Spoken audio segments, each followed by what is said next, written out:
بسم الله الرحمن الرحيم. அஸ்ஸலாமு அலைக்கும் வரஹ்மத்துல்லாஹி வபரகாத்துஹு. அன்பிற்குரிய சகோதர சகோதரிகளே, ஒவ்வொரு ஞாயிற்றுக்கிழமையும் இரவு 8:30 முதல் 10:30 வரை வாட்ஸ்அப் மூலம் நீங்கள் கேட்டிருக்கிற கேள்விகளுக்கு இந்த நேரலையில் பதில் எடுத்து வருகிறோம். இன்றைய தினம் முதலாவது கேள்வி இலங்கை தெஹிவலை என்ற பகுதியைச் சேர்ந்த சாபித் அஸ்ஸாம் என்பவர் கேட்டிருக்கிறார். என்ன கேட்குறாருன்னா, ஷாம் தேசத்தில், ஷாம்டா சிரியாவுக்கு பழைய பேர், ஷாம் தேசத்தில் தான் மனிதர்கள் எழுப்பப்படுவார்கள் என்ற இந்த ஹதீஸ், அது அஷ்ராமு அர்துல் மஹ்ஷர் என்ற ஹதீஸ் சரியானதா? ஒன்று. அதில் ரெண்டாவது கேள்வி அது தொடர்பாகவே 79:14 வசனத்தில் சூர் ஊதப்பட்டவுடன் சாஹிரா எனும் இடத்தில் இருப்பார்கள் என்று உள்ளது. இது பலஸ்தீன் பகுதியில் உள்ள நிலம், அங்குதான் மக்கள் எழுப்பப்படுவார்கள் என்று இப்னு அப்பாஸ் கூறியதாக கூறுகிறார்கள். அவர் கூறினார், அது சரியான கருத்தா அப்படிங்கிறது தான் கேள்வி. பொதுவாக இந்த ஷாம்டு பற்றி வரக்கூடிய எந்த ஒரு ஹதீஸ் எடுத்துக்கொண்டாலும் மற்ற ஹதீஸ்களை விட நம்ம கூடுதல் கவனத்தோடு பார்க்கணும். எதுக்காகன்னு கேட்டால், நபிகள் நாயகம் ஸல்லல்லாஹு அலைஹி வஸல்லம் அவங்க காலத்துக்கு பிறகு அபூபக்கர், உமர், உஸ்மான் ஆகிய 3 கலீஃபாக்களுமே மதீனாவை தலைநகரமாக கொண்டு தான் ஆட்சி பண்ணாங்க. உஸ்மான் ரலியல்லாஹு படுகொலைக்கு பிறகு அலி அவர்கள் இந்த பக்கம் ஆட்சி பண்ணுறாங்க, ஒரு பக்கம் மாவியா ஆட்சி பண்ணுறாரு. இவங்க 2 பேருமே மதீனா விட்டுட்டு போய் வேறு ஊரில் தான் கூஃபாவுக்கு போயிட்டாங்க. அலி டமாஸ்கஸில் தான் மாவியா கவர்னராக இருந்தார், அவர் ஹலீஃபாவாக டிக்ளேர் பண்ணி அவர் ஆட்சி பண்ணுறாரு. அப்போ இந்த மதீனா விட்டுட்டு அவங்க போனதுனால அவங்க பகுதியில் உள்ள சிறப்பை சொல்வதற்காக நிறைய புழுகு மூட்டைகளை, ஷாமை பற்றி, சிரியாவை பற்றி நிறைய புழுகு மூட்டைகளை அவிழ்த்து விட்டார்கள். ஷாம் எப்படிப்பட்ட நாடு தெரியுமா? ஏன்னு கேட்டால், இந்த ஷாமுங்கிறது நபிகள் நாயகம் ஸல்லல்லாஹு அலைஹி வஸல்லம் ஆட்சி புரிந்த தலைநகரம் இல்லை. அந்த புனித பூமியை விட்டுட்டு இப்படி வந்துட்டோமே என்பதற்காக வேண்டி மக்கள் நினைக்கக்கூடாதுங்கிறதுக்காக இதுவும் ஒரு சிறப்பானது தான் அப்படின்னு சொல்வதற்காக ஷாமை பற்றி, குறிப்பாக அந்த உமையாக்கள் ஆட்சி பண்ணுற நேரத்தில் அவங்களை சேர்ந்தவர்கள் நிறைய கதை கட்டி விட்டார்கள் ரசூலுல்லாஹ் பேர்லேயே. அதனால் ஷாமை பற்றி சிறப்பித்து வரக்கூடிய ஹதீஸுகள்ன்ற உடனேயே மற்ற ஹதீஸுகளை விட நம்ம கூடுதல் கவனமாக பார்க்கணும். பெரும்பாலும் பொய்யா இருக்க வாய்ப்பு இருக்குது. இது பேசிக்கான ஒரு விஷயத்தை நம்ம விளங்கி கொள்ள வேண்டும். இப்போ இந்த ஹதீஸ் என்ன சொல்லுதுன்னு கேட்டால், அவர் கேட்குறாருல அந்த ஹதீஸு, அதாவது உலகம் அழிக்கப்பட்டவொன்னே அல்லாஹ் திருப்பி எழுப்புவான். திருப்பி எழுப்புறது இந்த மண்ணில் தான் எழுப்போம், அதில் சந்தேகம் கிடையாது. ஏன்னா இங்கே தானே நம்ம அழிக்கப்பட்டோம், இங்கே தான் புதைக்கப்பட்டோம், இங்கே தான் அடக்கப்பட்டோம். ஆதமில் இருந்து உலகம் அழிகிற காலம் வரைக்கும் உள்ள மக்கள் எல்லாம், இயற்கையாக மரணித்தவர்களெல்லாம் இந்த பூமியில் தான் புதைக்கப்பட்டதுனால வானத்தில் போய் நம்ம எழுப்பப்பட மாட்டோம், பூமியில் தான் எழுப்பப்படுவோம். எங்கே பூமியிலிருந்து தான் எழுப்பப்படுவீர்கள் என்றும் குர்ஆனில் இருக்குது. அப்போ பூமியில் எழுப்பப்படுவீர்கள் என்று சொன்னால் அது எங்கே எழுப்பப்படுவாங்க அப்படிங்கிறதுக்கு இந்த ஹதீஸிலேருந்து ஒரு விளக்கமாக சொல்கிறாங்க. ஷாம் தான், ஷாம்ங்கிற சிரியாவில் தான் எல்லா மக்களையும் எல்லாம் எழுப்புவோம். எல்லாத்தையும் எழுப்பும்போது சிரியாவில் இருந்து தான் அவர்களை அல்லாஹ் எழுப்புவான் அப்படின்னு சொல்லி இந்த ஹதீஸ் சொல்லுகிறது. இந்த ஹதீஸை பொறுத்த வரைக்கும் இதனுடைய கருத்துலையும் நிறைய பிழை இருக்கிறது, இதனுடைய அறிவிப்பாளர்லையும் பிழை இருக்கிறது. இந்த ஹதீஸ் முஸ்னதுல் பஸார்ங்கிற ஒரு நூலில் இருக்கிறது. பஸார்ங்கிற நூலில் இது அறிவிக்கிற அறிவிப்பாளர் சயீத் இப்னு பஷீர் என்கிற ஒரு அறிவிப்பாளர் இதில் ஒரு இடம் பெறுகிறார். அது அபூதர் அவர்கள் சொன்னார்கள், அப்புறம் அப்துல்லா இப்னு சாமித் சொன்னார்கள், அவர் வழியாக கத்தாதா சொன்னார்கள். கத்தாதா வழியாக சொன்னவர் யாருன்னு கேட்டால் சயீத் இப்னு பஷீர் என்பவர் அறிவிக்கிறார்.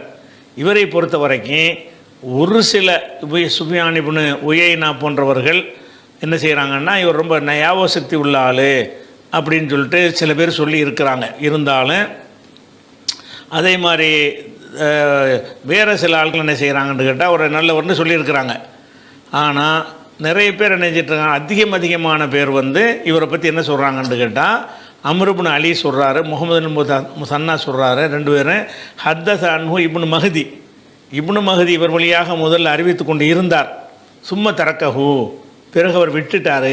முதல்ல ஒரு பெரிய நல்லவர் நினைத்து அறிவித்துக்கிட்டு இருந்தாங்களாம். பிறகு இந்த சயீத் இப்னு பஷீர் வர்ற ஹதீஸை தவிர்த்து விட்டார்கள். அப்போ கோளாறான ஆள்னு வந்துருச்சு.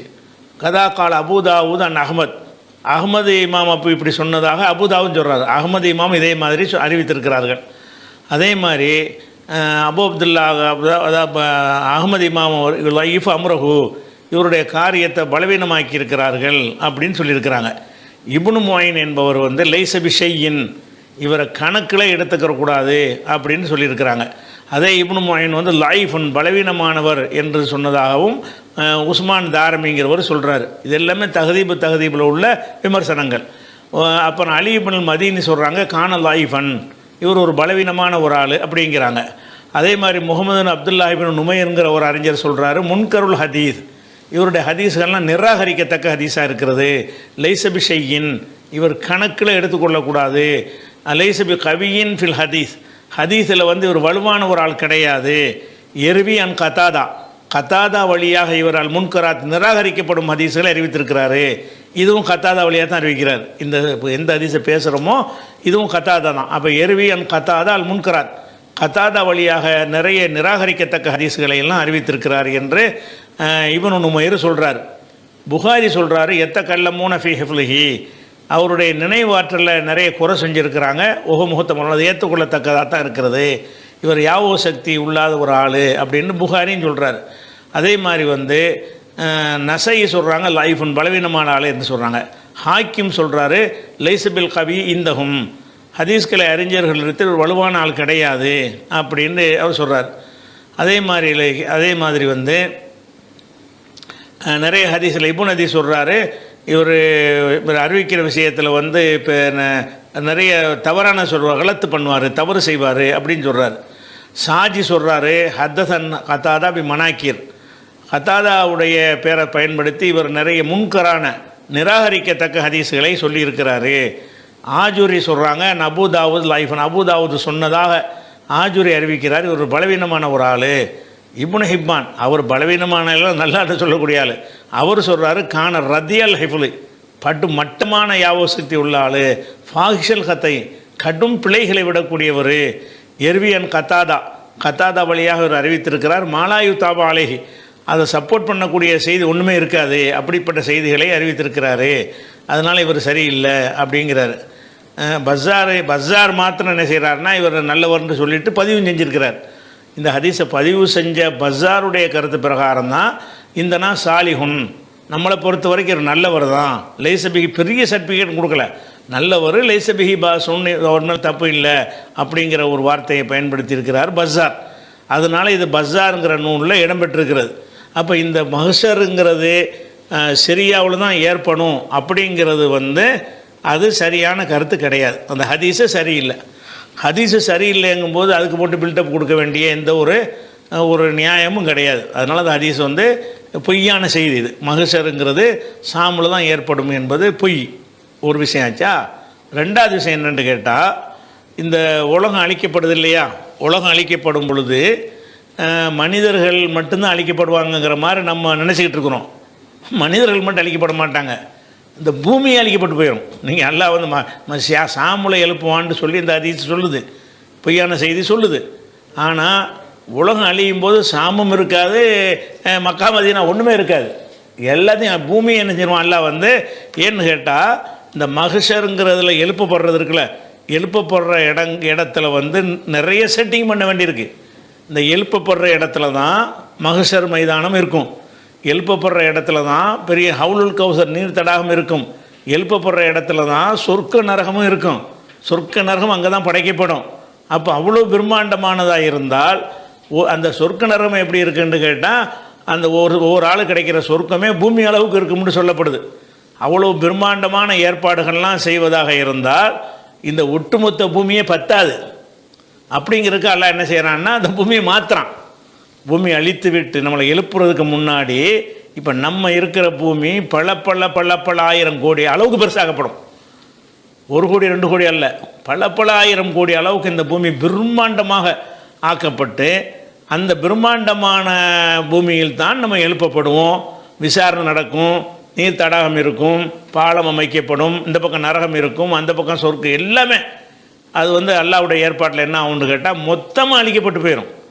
மொத்தமாக எதுக்கு அழிக்கப்படுதுன்னா பத்தாவது முதல்ல அந்த அதில் சொல்லக்கூடிய அந்த ஏற்பாடுகளை எல்லாம் சாமுல கொண்டே பண்ண இயலுமா? சாமுங்கிற ஒரு சின்ன ஒரு குட்டி ஒரு நிலப்பரப்பு. இன்னும் சொல்ல போனால் இந்த உலகம் ஆதம் அலைஹிஸ்ஸலாத்திலேருந்து இன்னைக்கு வரைக்கும் அழிந்தார்கள்ல, இவங்களையெல்லாம் கொண்டு போய் ஷாமில் வந்து நிப்பாட்டி வைக்க முடியாது. ஷாமுங்கிற ஏரியாவில் எழுப்பி வச்சு நிப்பாட்டி கூட வைக்க முடியாது, கொள்ளாது. அவ்வளோ ஒரு சின்ன நிலப்பரப்பு அது. அப்போ இந்த உலகத்தில் வந்து மொத்தமே அந்த நிலப்பரப்பை ஸ்கொயர் ஃபீட்டு கலந்து பார்த்தீங்கன்னா ஒரு 370 கோடி பேர் நிற்கலாமா. அந்த ஷாமுடைய ஒட்டுமொத்த சரியாக இருக்குல்ல, அதுலெல்லாம் ஒருத்தர் ஆண்டு நெருக்கி இந்த கரூரில் நிப்பாட்டி வச்ச மாதிரி நிப்பாட்டி வச்சாங்கன்னு சொன்னால் ஒரு 370 நிப்பாட்டுறதுக்கு மட்டுமே. அப்போ இன்றைக்கி வாழ்கிற 800 கோடி மக்களை நிற்க முடியாது. இன்றைக்கி வாழ்கிற 800 கோடி மக்கள், ஆதம் அலைஹிஸ்ஸலாத்திலிருந்து இன்றைக்கி வரைக்கும் எத்தனை ஆயிரம் கோடி மக்கள், இன்னும் உலகம் அழிக்கப்படுற வரைக்கும் வரக்கூடிய எத்தனை ஆயிரம் கோடி மக்கள், இவ்வளோ பேரையும் கொண்டு ஷாமில் கொண்டு நிப்பாட்டவே முடியாதுங்கும் போது அதில் எப்படி இப்படி ஏற்பாடு செய்ய முடியும் ஷாமில்? அப்போ அதான் அந்த ஹவுலுல் கௌசர் பற்றி சொல்லும் பொழுது 1 மாத பயண தொலைவு இருக்கும் பொழுது அதனுடைய தூரம் 1 மாதம் போய்கிட்டே இருந்தால் எவ்வளோ தூரம் வருமோ அவ்வளோ பெருசாக இருக்கும் ஹவுலுல் கௌசர்ன்று. இவ்வளவும் ஏற்பாடு செய்ய வேண்டியிருக்கு இந்த பூமியில் தான். இந்த பூமியில் தான் சொர்க்கம் மகசரு எல்லாமே இங்கே தான் ஏற்பட போகுது. அப்படி இருக்கும் பொழுது இது போதாது, இந்த பூமியுடைய சைஸு பத்தாது. அதுக்கு தான் அல்லாஹ் என்ன செய்கிறான்னு கேட்டால் 14:48 வசனத்தில் சொல்கிறான், யௌமத்து பத்தலுல் அர்லு, இந்த பூமி மாற்றப்பட்டு விடும், கைரல் அர்லி, இது அல்லாத வேறு பூமியாக மாற்றப்பட்டு விடும். அப்போ இந்த பூமியில் வந்து அல்லாஹ் எழுப்ப மாட்டான், பத்தாது. அப்படி பேரையும் எழுப்புனா என்ன செய்ய, இவ்வளோ செட்டிங்களுக்கும் போதுமானதாக இருக்காது. அதனால் யௌமத்து பத்தலுல் அர்லு கைரல் அர்லு, இந்த பூமி வந்து வேறு பூமியாக மாற்றப்பட்டு விடும் அப்படின்னு 14:48 சொல்கிறதுனால பூமியை வேறு மாற்றியாச்சுன்னா அப்புறம் சாமி எங்கே மக்கா எங்கே ஒன்றுமே இருக்காதாங்க. இந்த பூமி டோட்டலாக சேஞ்ச் பண்ணிட்டோம்னா ஒரு ஒரு ஒரு ஒரு பொருளை வந்து உருக்கி வேறு ஒன்றை தயார் பண்ணிட்டேன்னு வைங்களேன், அதிலேருந்து எல்லா விதமான பேர் அடையாளம் எல்லாம் போயிடும்ல. இந்த பூமியை மொத்தமாக அழிச்சாச்சு, அழிச்சிட்டு மரம் ஆகுங்கிறான்ல, மரம் ஆகுது, அதில் எது சாமி இருக்கும்? புதுசாக உண்டாக்கப்பட்ட பூமியாக மட்டும்தான் இருக்குமே தவிர அதில் சாமம் இருக்காது, அதில் மக்காவும் இருக்காது, அதில் மதீனாவும் இருக்காது, சென்னையும் இருக்காது, இலங்கையும் இருக்காது. அது ஒரு பூமியாக அது ஒரு மொத்த ஒரு பகுதியாக மாறிடும். அப்போ அல்லாஹ் சொல்கிறான், இந்த முட்டை பூமியை மாற்றிட வேண்டு, இவங்க இப்படி ஏன்னு சாமில் கொண்டு போய் எல்லாத்தையும் எழுப்புவாங்க. அந்த சிறப்பு சேர்க்கறதுக்காக போட்டு அடிச்சிருக்காங்க. அந்த சாம பகுதிக்கு ஒரு சிறப்பை சேர்க்கணுங்கிறதுக்காக வேண்டி அடித்த ஒரு புழுக மூட்டை தான் அது. பாலஸ்தீனில் ஏன் எழுப்பப்படுமா? அது பாலஸ்தீனுக்குள்ளே ஒரு 20 லட்சம் 30 லட்சம் பேருக்கு மேலே கொள்ளாது. அதில் போய் எப்படி பேர் எழுப்ப முடியுமா? வாயில் வந்து விட்டு அடிக்கிறாங்க. எத்தனை கோடி மக்கள் இன்றைக்கி வரைக்கும் இருக்கிறாங்க, இதுக்கு முந்தைய எத்தனை ஆயிரம் கோடி மக்கள் போயிட்டாங்க, இனி எத்தனை ஆயிரம் கோடி மக்கள் வந்த பிறகு ஒன்றும் அழியுமோ தெரியலை. அப்போ இவ்வளோ பெரிய பெரும் திரளான மக்களை வந்து பாலஸ்தீனில் எல்லாம் எழுப்புவான்னு சொல்லி இப்னு அப்பாஸ் சொன்னார்னே. இப்னு அப்பாஸ் அவருக்கு ஒன்றும் விளங்காமல் அந்த காலத்தில் அறிவை கொண்டு சொல்லியிருக்கிறார். ஏன்னா எவ்வளோ மக்களுங்கிற அவர் காலத்தில் உள்ள மக்கள் என்ன கொஞ்சமே இருந்திருப்பாங்க. இவர் நாளைக்கே கியாமத்தில் வந்துடும் போல இருக்குன்னு நினச்சி அவர் சொல்லியிருக்கலாம். அது அவருடைய கருத்து தான். அது பாலஸ்தீனில் எழுப்பப்படுவார்கள் என்பது அவர் கருத்து. அவருக்கு இந்த விஷயத்திலாம் அவர் கரெக்டாக சொல்ல முடியாது. அவராலையெல்லாம் பிந்தி வர்ற மக்களுக்கு தான் கரெக்டாக சொல்ல முடியும். அதனால் அல்லாவே வந்து இந்த பூமியை பத்தாதுங்கிறதுனால தான் நம்ம போட்டுக்கு வேறு பூமியை மாற்றுறான். ஏன்னா அவ்வளோ வேலையை செய்ய வேண்டியிருக்க. சொர்க்கம் ஒவ்வொரு சொர்க்கமே ஒரு பூமி அளவுக்கு இருக்குங்கிறான் அல்லா. அப்போ அவ்வளோ பிரம்மாண்டமான சொர்க்கத்தை எல்லாம் படைப்பதாக இருந்தால் இந்த இருக்கிற பூமியை டோட்டலாகவே மாறி போயிடும். கம்ப்ளீட்டாக நினைஞ்சினேன் இது வந்து பல ஆயிரம் கோடி மடங்கு பூமியாக மாறிடும். அதில் தான் மகசர் வரும். அப்போ மகசர் சாம்பல் வருங்கிறது வந்து இந்த வசனத்துக்கெல்லாம் மாற்றமாக இருக்குது. அதுபோக அல்லாவுடைய ஒரு ஸ்டைலு என்ன இருக்குன்னு கேட்டால் எல்லாத்தையும் வந்து 2வது தடவை படைக்கிறது அல்லாவுடைய தனியான ஒரு சிபத்தாக அல்லா சொல்லி காட்டுறான். சொர்க்கம் ஏற்கனவே இருக்குது, அந்த சொர்க்கத்தை நம்ம போக மாட்டோம், அழிச்சிட்டு தான் மர படைப்பான். விளங்க வானம் இருக்குது, பூமி இருக்குது, இந்த பூமி அழிச்சது எல்லாம் படைப்பான். அது அல்ல என்ன கேட்குறான்னா, குல் ஹல் மின் சுரக்காய்க்கும், உங்களுடைய தெய்வங்களில் இருக்கிறார்களா, மை எபுதவுல் ஹல்க சுமை ஒழிதுகு, முதல்ல படைத்து விட்டு மறுபடியும் படைக்கணும் யாராச்சும் இருக்கிறாங்களா அப்படின்னு. நல்ல அப்படித்தானே எல்லாத்தையும் செய்கிறான். நம்மளை படைச்சிட்டான்ல மறுபடியும் படைக்க போகிறான், பூமியை படைச்சிட்டான்ல மறுபடியும் படைக்க போகிறான். அப்போ குலில்லாஹு சொல்லுங்கள் நபி, நீங்கள் சொல்லுங்கள், அல்லாஹு எபுதவுல் ஹல்க சுமை ஒழிதுகு, அல்லாஹு தான் முதல்ல ஒருக்கா படைப்பான், 2வது ஒருக்கா படைப்பாங்கிறான். அல்லாஹ்வுடைய தனி சிறப்பு என்னன்னு கேட்டால் படைச்சதை அழிச்சிட்டு மரப்படைக்குவான் அப்படிங்கிற 10:34 வசனத்தில் சொல்லி காட்டுறான். இதே கருத்தை வந்து 27:64 சொல்லுகிறான், 29:19 சொல்லுகிறான், 30:11 சொல்லுகிறான், 30:27 சொல்லுகிறான், 85:13. இது எல்லாத்துலையும் என்ன வருதுன்னு கேட்டால் அவன் வந்து 2ஆம் முறை எல்லாத்தையும் படைப்பான், பூமி உள்பட. அப்போ இந்த பூமியை அழிச்சிட்டு வேறு பூமி அல்ல சொர்க்கம் வரதுன்னு சொல்ல பார்த்தாங்கன்னா வருது, அது இருக்குது, அது அழிக்கப்பட்டுரும், அதுக்கு நம்ம போக மாட்டோம். புதுசாக தான் நல்லா படைக்குவான். அந்த சொர்க்கம் நரகம் எல்லாமே ஃப்ரெஷ்ஷாக தான் நல்லா படைக்கும். ரெண்டாவது தடவை படைக்கிறது இன்னுஹுவ யுபுதியு யுஈத், அவன் தான் முதல்ல படைப்பான், ரெண்டாவது ஒருக்காவும் படைப்பான், அழிச்சு விட்டு படைப்பான் அப்படின்னு சொல்லி பல இடங்கள் அல்ல நான் சொன்ன வாசி காட்டின எல்லா வசனங்கள்லையும் இருக்குது. அதே மாதிரி அந்த சொர்க்கத்தை பற்றி எல்லாம் சொல்லும் பொழுது ஓ சாரி ஓயிலா மகபிரத்து மிரப்பிக்கும், உங்களுடைய இறைவனுடைய மன்னிப்பை நோக்கி விரைந்து வாருங்கள், ஓ ஜன்னத்தின் சொர்க்கத்துக்கு நோக்கி விரைந்து வாருங்கள். சொர்க்கம்ங்கிறது என்ன தெரியுமா? அருளுக சமாவாத்து உள்ளது, அதனுடைய பரப்பளவு என்பது இந்த வானபூமி எல்லாம் சேர்ந்த அளவுக்குள்ள பெருசு. அப்போ பிரம்மாண்டமான சொர்க்கத்தை பூமியில் படைக்க போகிறான்.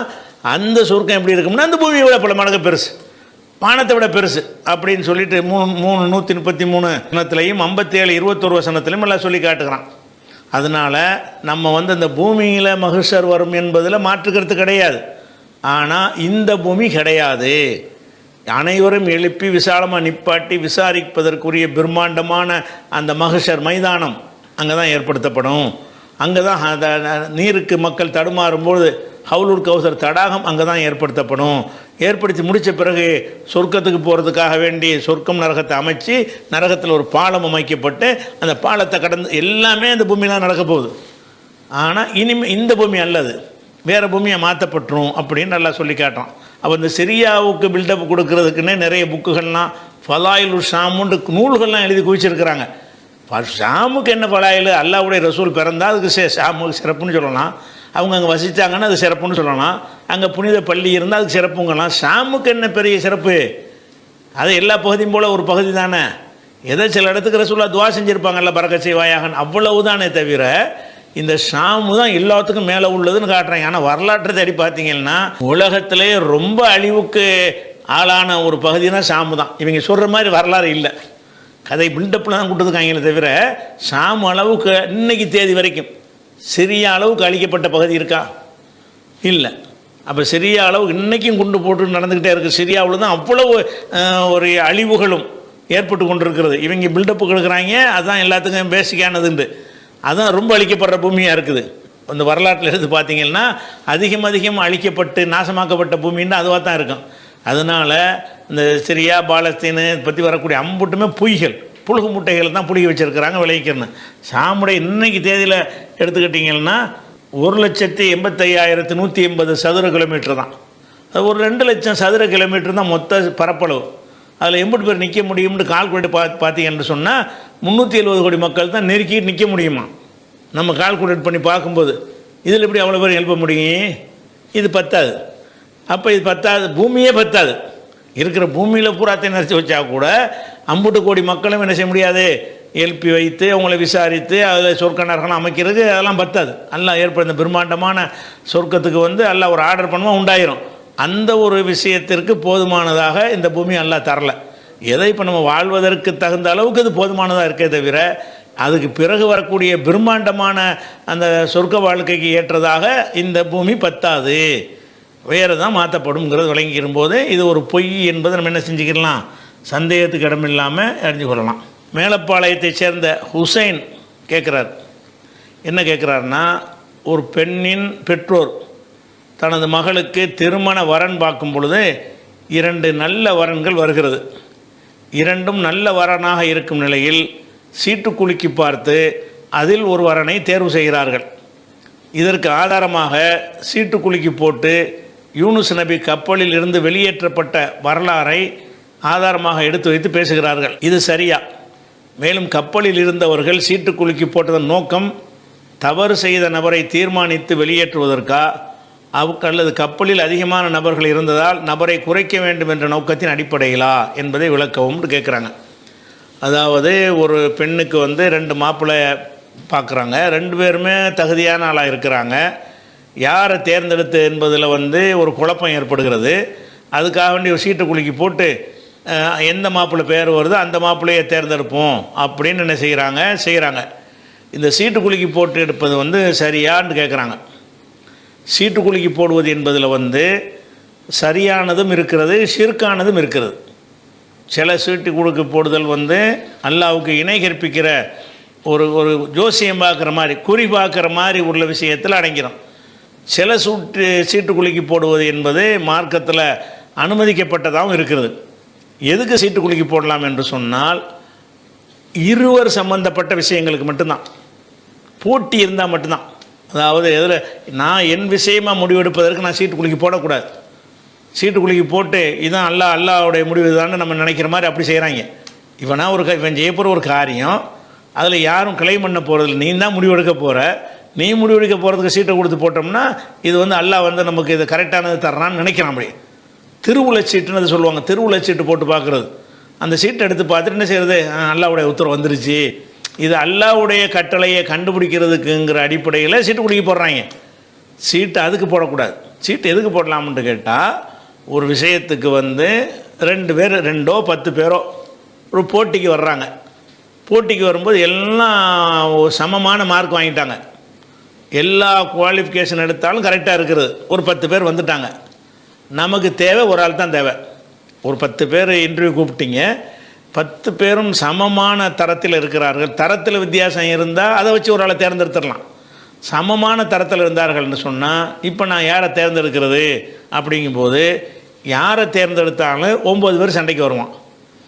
10 பேரில் அவன் கிளைம் பண்ணுவான்ல, ஒரு ஆள் உன்னைய தேர்ந்தெடுத்துக்கிட்டோம் அப்படின்னு சொன்னால் என்னையே நான் அதே மாதிரி தானே வாங்கியிருக்கேன்னு கேட்பான்ல. அப்போ 2 பேருக்கு மத்தியில், 2ன்னா 2க்கு மேற்பட்டவர், 1க்கு மேற்பட்டவர்களுக்கு மத்தியில் ப்ராப்ளம் வருங்கிற இடத்துல தான் அந்த ப்ராப்ளத்தை தவிர்ப்பதற்காக வேண்டியிருந்தாப்பா எங்களுக்கு சமமாக தான் நீங்கள் இருக்கிறீங்க, எது வருதோ அதை முடிவெடுத்துக்கிறோம், மற்றவங்க ஒத்துக்கிட்டு போயிருங்க, யார் பேர் வருதோ அவங்களுக்கு அந்த இடத்த கொடுத்துருவோம், மீதி உள்ள ஆளுக்கு அந்த பிரச்சனையை கிளப்பாதீங்க. இந்த மாதிரி 1க்கு மேற்பட்டவர்களுக்கு உள்ள பிரச்சனைக்கு வந்தால் தான் சீட்டு குலுக்கி போட்டு சமமாக இருந்தால். சமம் இல்லாமல் இருந்தால் சீட்டை கொடுக்கக்கூடாது. அந்த தகுதியிலே வந்துடுவாங்க. இவன் தான் 99 மார்க்குமே, இவன் 98 மார்க்கு, அதனால் 99 நான் தேர்ந்தெடுக்கிறேன் அப்படின்னு சொன்னால் 98காரன் சண்டைக்கு வரமாட்டான். ஏன்னா தக்க காரணத்தோடு அந்த முடிவு எடுக்கப்பட்டிருக்கிறது. தக்க காரணம் இல்லாமல் முடிவு எடுக்கும் பொழுது தான் அவனுக்கு ஒரு மன வருத்தம் வரும். மன வருத்தம் இல்லாமல் அந்த பிரச்சனையை சால்வ் பண்ணுவதாக இருந்தால் அதுக்கு உரிய ஒரே வழி என்னன்னு கேட்டால் சீட்டு குலுக்கி போடுறது தான். அப்போ உதாரணத்துக்கு ரசூலுல்லாஹ் அதை சொல்கிறாங்க. சீட்டு குலுக்கிறது அனுமதிக்கிறதெல்லாம் அனுமதித்த சீட்டெல்லாம் பார்த்தீங்கன்னா ரெண்டு தரப்பு சம்மந்தப்பட்டதாக இருக்கணும். அதாவது ஒருத்தனை தேர்ந்தெடுத்தால் இன்னொருத்தன் வருத்தப்படுவான், ஒருத்தனை தேர்ந்தெடுத்தால் இன்னொருத்தர் கோவம் வரும். ஆனால் தேர்ந்தெடுப்பதில் எல்லாம் சமமாக வேறு இருக்கிறாங்க. அப்படிங்கிற ஒரு நேரத்தில் அந்த ப்ராப்ளத்தை சால்வ் பண்ணுறதுக்காகத்தான், அந்த பிரச்சனையை தீர்த்து வைக்கிறதுக்காகத்தான் அந்த சீட்டு குலுக்கி போடுறது என்பது வருகிறது. உதாரணமாக இப்போ ரசூலுல்லாஹ் சொல்கிறாங்க, முதல் சஃப்புக்கு தனி சிறப்பு இருக்குது. தொழுகையில் வரிசை நிற்கிறாங்கல்ல, அதில் ரசூலுல்லாஹ் என்ன செய்கிறாங்கன்னா முதல் சஃப்புக்கு சிறப்பு இருக்குது. எந்தளவு சிறப்பு இருக்குன்னு கேட்டால், அதாவது வர்றாங்க ஒரு 500 பேர் வந்துட்டாங்க. ஒரு முதல் சஃப்பில் ஒரு 25 பேர் தான் நிற்கலாம். ஒரு சஃப்பில் அவ்வளோதான் நிற்க முடியும். ஒரு 200 பேர் வந்துட்டாங்க. 200 முதல் சஃப்பு யார், நீ யார், நானா நீ நான்னு சண்டை வருது. நான் தாண்டா முதல் சஃப்பில் நிற்பேன்ட்டு 200 பேரும் முண்டி அடிச்சுட்டு வர்றான். 200 பேரை ஒரு சஃப்பில் நிப்பாட்ட முடியுமா? நிப்பாட்ட முடியாது. 25 பேர் தான் முடியும். அப்போ நம்ம என்ன செய்யணும்னு கேட்டால், சீட்டு குலுக்கி போட்டுருந்தாப்பா 200 வந்திருக்கிறீங்க, முதல் சஃப்பு நீங்கள் வேணும், எல்லோரும் கிளைம் பண்ணுறீங்க, அதில் எல்லாருக்கும் அந்த தகுதி இருக்குது, முந்தி எல்லாருக்கும் தகுதி இருக்குது. அதனால் என்ன செய்வோம்னு கேட்டால், ஒரு 25 பேரை சீட்டு குலுக்கி போட்டு எடுப்போம், அவங்க மட்டும் முதல் சஃப்புக்கு வரட்டும் அப்படின்னு சொல்லி அந்த தீர்த்துக்கிறலாம் என்று ரசூலுல்லாஹ் சொல்கிறாங்க. எப்படி சொல்கிறாங்க? லவ் யாலமுன் நாசு மாஃபின் நிதாய், பாங்கு சொல்வதில் உள்ள அந்த சிறப்பை மக்கள் அறிவார்களே ஆனால், ஓ சஃபில் அவ்வளி, முதல் சஃப்பில் இருப்பதனுடைய சிறப்பை மக்கள் அறிவார்களே ஆனால், சும்மலம் எஜிது இல்லா எஸ்தஹிம் அலைஹி, அதுக்கு சீட்டு கொடுக்கினாலே தவிர அதை தேர்வு செய்ய முடியாது என்ற நிலையை அடைவார்களே ஆனால், லஸ்தகமோ சீட்டு குலுக்கி போட்டே அவங்க என்ன முடிவெடுத்துருவார்கள், அப்படியே விட்டு கொடுக்க மாட்டாங்க. அதாவது பாங்கு சொல்கிறது இருக்குது. 3 பேர் வந்துட்டாங்க. 3 பேரும் பாங்கு சொல்ல தகுதியாக இருக்கிறாங்க. நான் தான் சொல்லுவேங்கிறாங்க. எதனால்? அதுக்கு உன்னுடைய சிறப்புக்காக வேண்டி, பாங்கு சொல்வதற்கு ஒரு சிறப்பு இருக்கிறது, அதை நான் தான் அடைவேங்கிறாங்க. இவர் கொஞ்சம் நல்ல ராகமாக சொல்லுவார், இவர் நல்லா உச்சரிப்பாக இருக்கும்னு சொன்னால் அப்படி காரணம் வச்சு தேர்ந்தெடுத்துக்கலாம். சமமாக இருக்கிறாங்க. 3 பேரும் என்ன செய்கிறாங்க, பாங்குக்கு போட்டி போடுற 3 பேருமே சமமாக இருக்கிறாங்க. அப்படி வந்தால் மனங்கோணாமல் 2 பேரை ஒதுங்க வைப்பதற்கு வழி என்ன? சீட்டு தான். சீட்டு குலுக்கி போட்டால் 3 பேர் வர்றீங்க, நான் யாரை தேர்ந்தெடுக்க எனக்கு தெரியலை, எல்லாம் ஒரே மாதிரியாக தான் இருக்கிறீங்க, நான் யாரையா தேர்ந்தெடுத்தால் நீங்கள் யார் நோக்கம் கற்பிப்பீங்க, மனசு ஏற்றுக்கிறாது. அதனால் நம்ம என்ன செய்வோம்னு கேட்டால் 3 பேர் போகிறோம் எழுதி போடுவோம், ஒரு சீட்டை எடுப்போம், யார் பேர் வருது அவர் பாங்க சொல்லட்டும், அப்படி தீர்த்துக்கிறலாங்கிறாங்க ரசூலுல்லாஹ். இது புகாரில் 15வது ஹதீஸில் இது எதுக்கு வர்றாங்க? வாங்க சொல்ல நான் நீண்டு போட்டி போடும்போது தான். அதே மாதிரி முதல் சஃபுக்கு நான் நீண்டு போட்டி போடும் பொழுது தான் அந்த எல்லாரும் போட்டி போட்டாருங்கன்னா ஒரு முடிவு ஒன்று எடுத்தாகணும்ல, அது மனம் கோணாமல் எடுக்கணும்ல, முடிவும் எடுக்கவும் செய்யணும். அது எல்லாருடைய மனமும் கோணாமல் இது கரெக்டாக தான் இதை செய்கிறாங்க அப்படின்னு எடுப்பதாக இருந்தால் அதுக்குரிய வழி என்ன? சீட்டு குலுக்கி போடுறது. இதுக்கு எடுக்கலாம். ஏன்னா 2 பேருடைய ப்ராப்ளத்தை சால்வ் பண்ணுறது தான். அதே மாதிரி ரசூல் ஸல்லல்லாஹு அலைஹி வஸல்லம் வெளியூருக்கு போகிறாங்கன்னு வைங்க. வெளியூருக்கு போகும்போது அவங்களுடைய தேவைகளை பூர்த்தி செய்வதற்காக வேண்டி ஒரு மனைவியை எல்லாத்தையும் அழைச்சிட்டு போக முடியாது. ஒரு மனைவி அழைச்சிக்கிட்டு போவாங்க. அவங்களுக்கு சாப்பாடு கொடுக்க, கவனிச்சுக்கொள்ள, எல்லாத்துக்கும் சேர்த்து ஒரு மனைவி என்ன செய்வாங்க? பிரயாணத்தில் அழைச்சிக்கிட்டு போவாங்க. அது எந்த மாதிரி முடிவு எடுப்பாங்கன்னு கேட்டால் எல்லோரும் மனைவியும் கூப்பிடுவாங்க. இன்றைக்கி நான் மதீனாவுக்கு மக்காவுக்கு போகிறேன், அல்லது இன்றைக்கி தபுவுக்கு போகிறேன், கூட ஒரு ஆளை கூட்டிகிட்டு போகணும், உங்கள் எல்லார் பேரையும் சீட்டில் எழுதி போடுறேன், யார் பேர் வருதோ அவங்கள நான் கூட்டிகிட்டு போகிறேன்றாங்க ரசூல்லா. அப்படி தான் முடிவு எடுப்பாங்களாம். இது என்னது? இது இல்லாட்டி யாரை கூட்டிகிட்டு போனாலும் மற்ற மனைவிமார்கள் கோவப்படுவாங்கள்ல. அது எப்படிங்க என்னை விட்டுட்டு அவள் தேர்ந்தெடுப்பது? எல்லோரும் மனைவியாக இருக்கிறாங்க. மனைவிங்கிற முறையில் சமமாக நடத்தணும். சமமாக நடத்துகிற இடத்துல எல்லோரும் இருக்கும் பொழுது ஒரு ஆளை தேர்வு செய்வதாக இருந்தால் ரீசன் இருக்கணும்ல. ரீசன் இல்லை. அப்போ ரீசன் இல்லைன்னா என்ன செய்கிறது? ரீசன் இல்லாத விஷயத்துக்கு சீட்டு தான் வழி. அப்போ இந்த சீட்டு மூலமாக வரும்போது நம்ம ரசூல்லா நம்மளை பர்பஸாக நம்மளை புறக்கணிக்கலை. ரசூல்லா பர்பஸாக ஒரு ஆளை தேர்ந்தெடுக்கலை. அவங்களுக்கு எல்லோரும் நம்ம சமமாக தான் பார்த்துருக்குறாங்க. சீட்டு குலுக்கி போடுறதுல எது வருதோ நம்ம எல்லோரும் ஒத்துக்கிட்டு போயிடுவோம் அப்படின்னு சொல்லி எல்லா மனைவியரும் அந்த பஞ்சாயத்திலேருந்து விலகி கொள்வார்கள். அதில் மன வருத்தம் இல்லாமல், எந்த மன வருத்தம் வராது. அப்போ ரசூல்லா எந்த ஒரு பிரயாணத்துக்கு போனாலும் இதை அராத யஹ்ருஜ சஃபரன், ஒரு சஃபரில் ஒரு பிரயாணத்துக்கு புறப்பட்ட நாடுனார்களேயானால் அக்ராபைன் அஸ்வாஜிஹி, மனைவிமார்களுக்கு மத்தியில் சீட்டு குலுக்கி போடுவார்கள். இது புகாரியில் நிறைய இடத்துல வருது. புகாரில் 2661வது ஹதீஸில் நீங்கள் பார்க்கலாம். அப்போ இது எதுக்கு சீட்டு கொடுக்குறாங்க? 2 பேருக்கு அதிக 2க்கு மேற்பட்டவர்கள் சம்மந்தப்பட்ட விஷயமா இருக்கணும். எல்லாருமே அதுக்கு உரிமை கொண்டாடணும். யாரையும் முன்னுரிமை கொடுத்து தேர்ந்தெடுக்க முடியாத சமநிலையில் அவங்க இருக்க வேண்டும். அப்படியான இஷ்யூவை சால்வ் பண்ணுவதற்காக வேண்டி இந்த வழிமுறை மார்க்கத்தில் உள்ளது. இதுக்கு நீங்கள் சீட்டு குலுக்கி போடலாம். வழக்கு வருது, ஒரு கேஸ் வருது. அப்போ ரசூல்லா சொல்கிறாங்க சத்தியம் பண்ணுங்க நீங்கள் அப்படிங்கிறாங்க. சத்தியம் பண்ணும் பொழுது ஒவ்வொருத்தரும் என்ன செய்கிறாங்க? நான் பண்ணுறேன்னு முன்னெடிக்க. அப்படிலாம் பண்ண முடியாது. சத்தியம் பண்ணுறதுங்கிறது எல்லோரும் போட்டிங்கன்னா சீட்டு குலுக்கி தான் போடணும். அப்படின்னு என்ன செய்கிறாங்கன்னா அர்ல் அலா கௌமின் அல் யமீன, இதுவும் புகாரில் 2674வது ஹதீஸில் வருகிறது. அர்ல் அலா கௌமின் அல் யமீன, ஒரு சமுதாயத்தை சத்தியம் செய்யுமாறு ரசூலுல்லாஹ் கேட்டுக்கொண்டார்கள். ஃபஸ்ரவு, எல்லாரும் விரைந்து வர்றாங்க. நான் செய்கிறேன்னு வர்றாங்க. சத்தியம் செய்கிறதுக்கு நான் வர்றேன்னு வர்றாங்க. அமர யுஸ்ஹம பைனஹும் ஃபில் யமீனி, அந்த சத்தியம் பண்ணுவதில் யாருக்கு அந்த பங்கை கொடுப்பது என்பதற்காக வேண்டி அதை சீட்டு கொடுக்க ரசூலுல்லாஹ் கட்டளையிட்டார்கள். அப்போ இந்த 10 பேர் இருக்கா, 10 பேரையும் சொல்லு, இப்போ ஒன்று எடுக்கணும், நீ சத்தியம் பண்ணு அப்படின்னு சொல்லி அந்த சத்தியம் யாரை பண்ண வைக்கிறதுங்கிறதுக்கு போட்டி போட்டார்கள். அப்போ பலரும் போட்டி போடும்போது ஒருவரை முன்னுரிமை கொடுத்து தேர்ந்தெடுக்க முடியாத ஒரு நிலவரம் இருக்கும் என்று சொன்னால் அப்போ அந்த சீட்டு குலுக்கி போட்டு எடுக்கிறதுங்கிறது மார்க்கத்தில் உள்ளது தான். அதே மாதிரி ரசூல் ஸல்லல்லாஹு அலைஹி வஸல்லம் ஹிஜ்ரத்து பண்ணி மதீனாவுக்கு வந்த பிறகு அவங்களோட நிறைய சஹாபாக்கள் வந்திருந்தாங்க. வந்தவங்களை என்ன செய்யணும்னு கேட்டால் ஒரு மக்காவாசியோட ஒரு மதீனாவாசியை ஜாயிண்ட் பண்ணுறாங்கல்ல. மக்காவிலேருந்து ஹிஜ்ரத்து பண்ணி வந்த ஒருத்தரை, உள்ளூர் வாசியான ஒருத்தரை கூப்பிட்டு நீ இவரை ஏற்றுக்க, நீ இவரை ஏற்றுக்க, நீ அவரை ஏற்றுக்கன்ற ஒரு சகோதரத்துவத்தை ஏற்படுத்துகிறாங்க.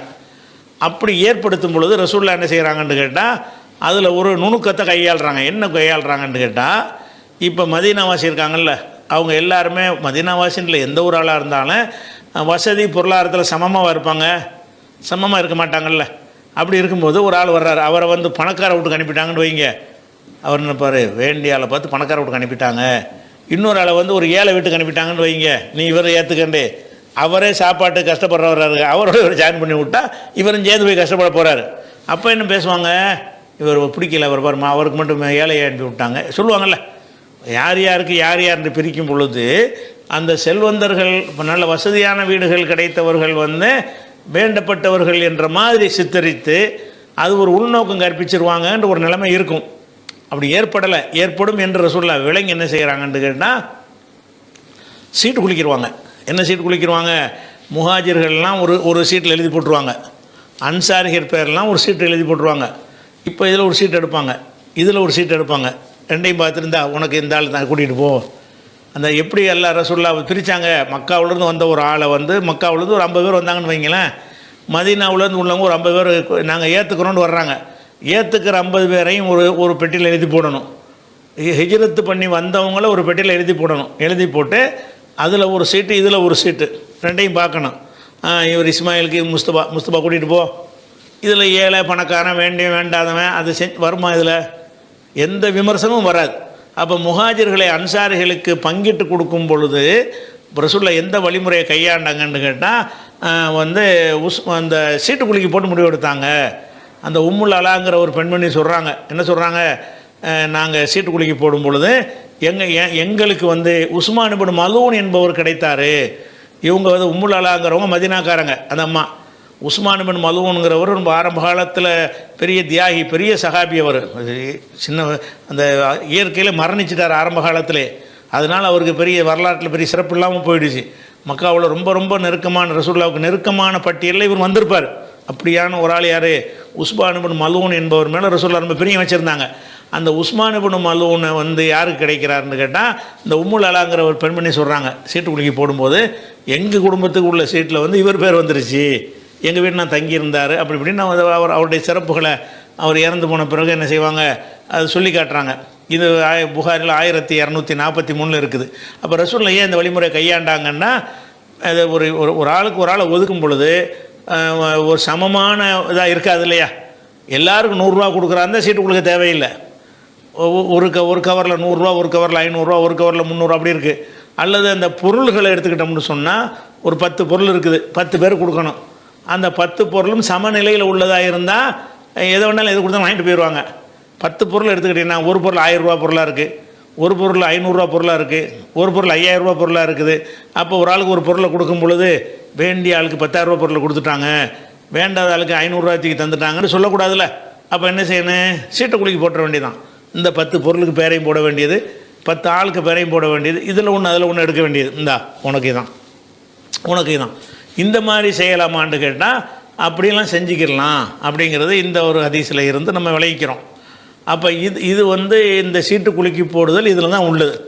அதே நேரத்தில் நான் எடுக்கிற ஒரு முடிவு, நான் என்ன செய்ய போகிறேன், அதாவது வெள்ளிக்கிழமை பிரயாணம் பண்ணுவதா சனிக்கிழமை பிரயாணம் பண்ணுவதான்னு உங்களுக்கு ஒரு குழப்பம் வருது. ஏதாவது ஒரு நாளில் நீங்கள் போயிடணுமே தவிர சீட்டுக்குலுக்கி போட்டு வெள்ளின்னு எடுத்து இது எதுக்கு சீட்டுக்குலுக்கி போட்டிய? யார் உங்களுடைய தாவாவுக்கு வர்றா? யார் உங்கள்கிட்ட போட்டிக்கு வர்றா?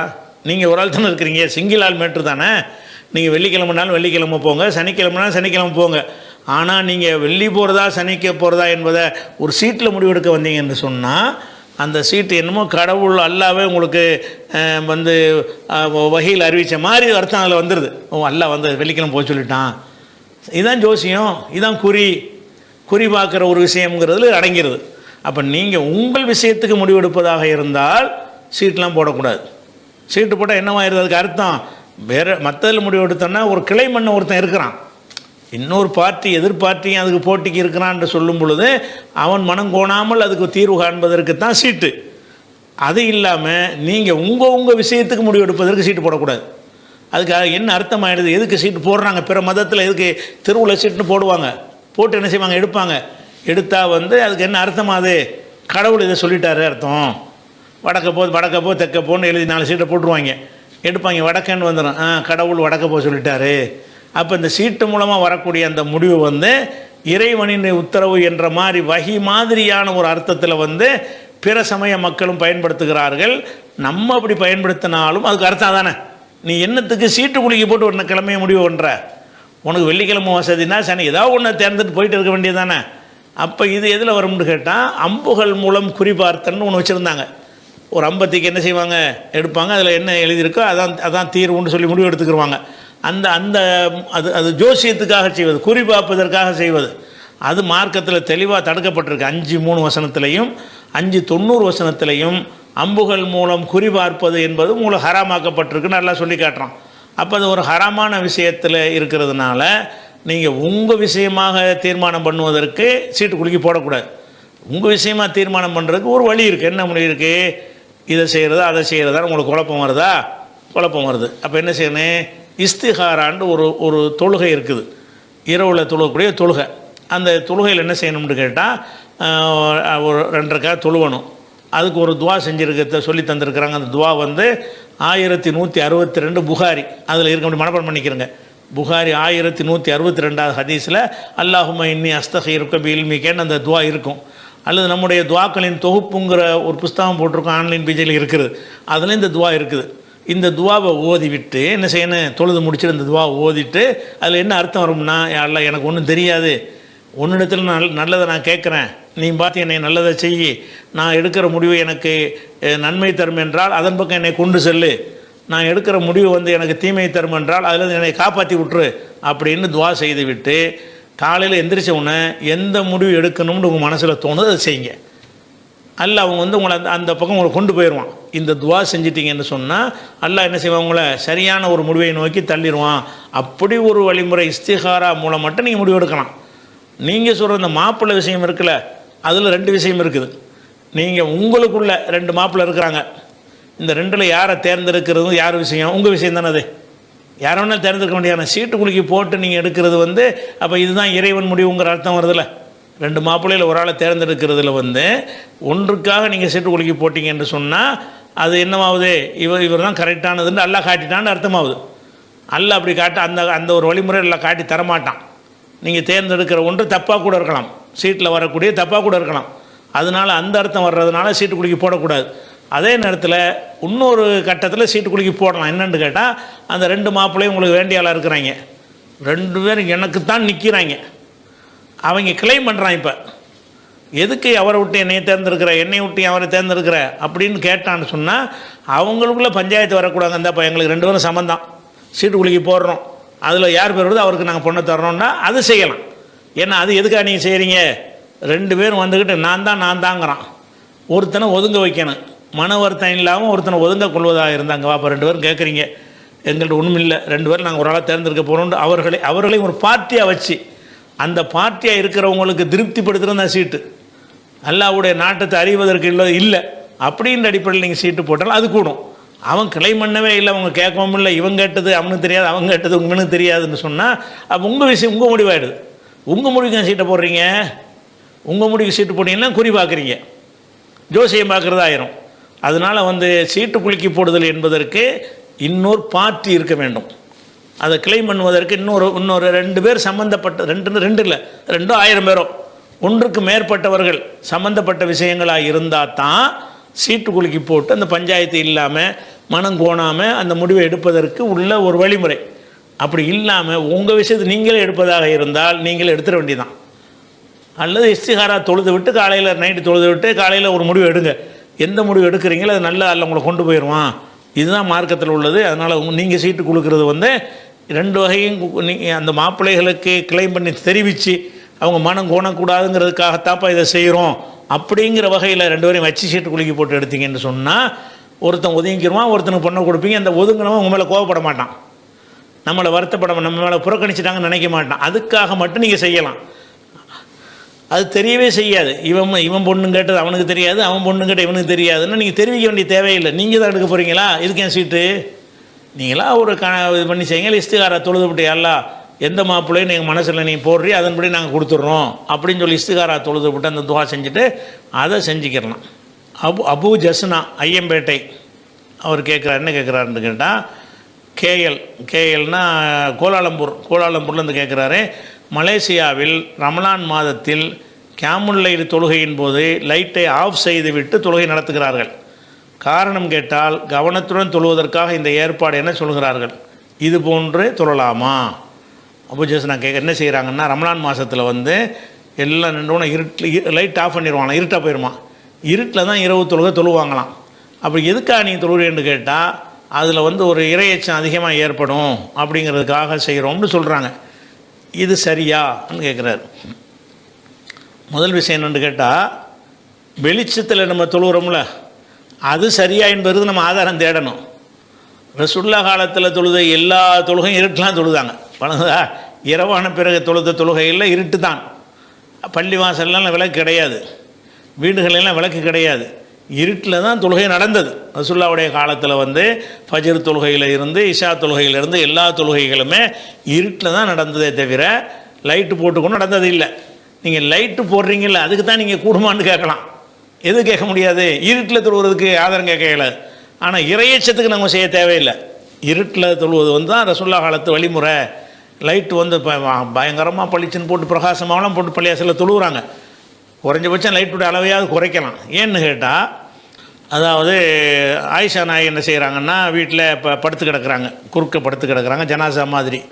ரசூலுல்லாஹ் அதுக்கு ஏற்ற ஆப்போசிட்டில் தொழுகிறாங்க. தொழுவும்போது சஜிதாவுக்கு போகும்போது ரசூலுல்லாஹ் என்ன செய்வாங்கன்னா, அந்த ஆயிஷா நாயுடைய காலை வந்து விரல்னால குத்துவாங்க. ஆயிஷா நாயை காலை மடக்கிக்கிடுவாங்க. அந்த இடத்துல ரசூலுல்லாஹ் சஜிதா செய்வாங்க. சஜிதா செஞ்சு முடித்த உடனே சஜிதா செஞ்சுருப்பாங்கன்னு நினச்சி அவங்க மறுபடியும் காலை நீட்டிக்கிடுவாங்க. இப்படின்னு ஆயிஷா நாயை ஒரு செய்தி அறிவிக்கிறாங்க. அப்போ அதில் ஒரு கேள்வி வருது, எதுக்கு விரல் நாளை போட்டு குத்தணும்? அவங்க சஜிதாவுக்கு வர்றான்னு உங்களுக்கு தெரியதானே தெரியுமா மடக்கிற வேண்டியதானே? விரலால் குத்தின பிறகு எதுக்கு நீங்கள் மடக்கிறீங்கன்னு கேட்கும்போது அவங்க சொல்கிறாங்க, ஒல் பியூத் யௌமைதன் லை சஃபிஹா மசாபிஹு. எங்கள் வீட்டில் விளக்கெல்லாம் கிடையாதப்பா. அந்த காலத்தில் வீட்டில் விளக்கு கிடையாது. அப்போ இரவு தொழுகை வீட்டில் தொழுத எல்லா இரவு தொழுகைகளுமே ரசூல் ஸல்லல்லாஹு அலைஹி வஸல்லம் இருட்டெலாம் தொழுதுருக்குறாங்க. வெளிச்சமே கிடையாது. அப்போ யார் இருக்கிறான்னு தெரியாத அளவுக்கு தான் நெஞ்சிருக்கிறாங்க, தொழுதுருக்கிறார்கள் என்கிற ஒரு விஷயம் வந்து புகாரியில் 382வது ஹதீஸில் இருக்கிறது. அதே மாதிரி வந்து ஆயிஷா நாய் சொல்கிறாங்க, ஒரு நாள் வந்து இரவில் எந்திரிச்சு பார்க்குறேன், பக்கத்தில் படுத்திருந்த ரசூலுல்லாஹ்வை காணவில்லை. இப்படி தடவி பார்க்குறாங்களா? தடவி தான் பார்க்குறாங்க, தடவி பார்க்குறேன், காணவில்லை. அப்படி கைகளால் துளாவி கொண்டே வந்தேன். துளாவி கொண்டே வரும் பொழுது அவங்க சஜிதாவில் இருக்கிறாங்க. அந்த பாதம் சஜிதாவில் இருக்கக்கூடிய பாதத்தை வச்சுருப்போம்ல, அந்த பாதம் என் கையில் தட்டுப்பட்டுச்சு. அது வந்து அவங்க ஒரு துவா செஞ்சுட்டு இருந்தாங்கன்னு வருது அந்த ஹதீஸ், முஸ்லீமில் வரக்கூடிய ஒரு ஹதீஸ். அப்போ இதில் வந்து அப்புறம் ரசூலுல்லாஹ் பக்கத்தில் இல்லைன்னா எந்திரிச்சு போய் தொழுகிறாங்க. ஆயிஷா நாய் வந்து எது கையை விட்டு துளாவிக்கிட்டு தேடணும்?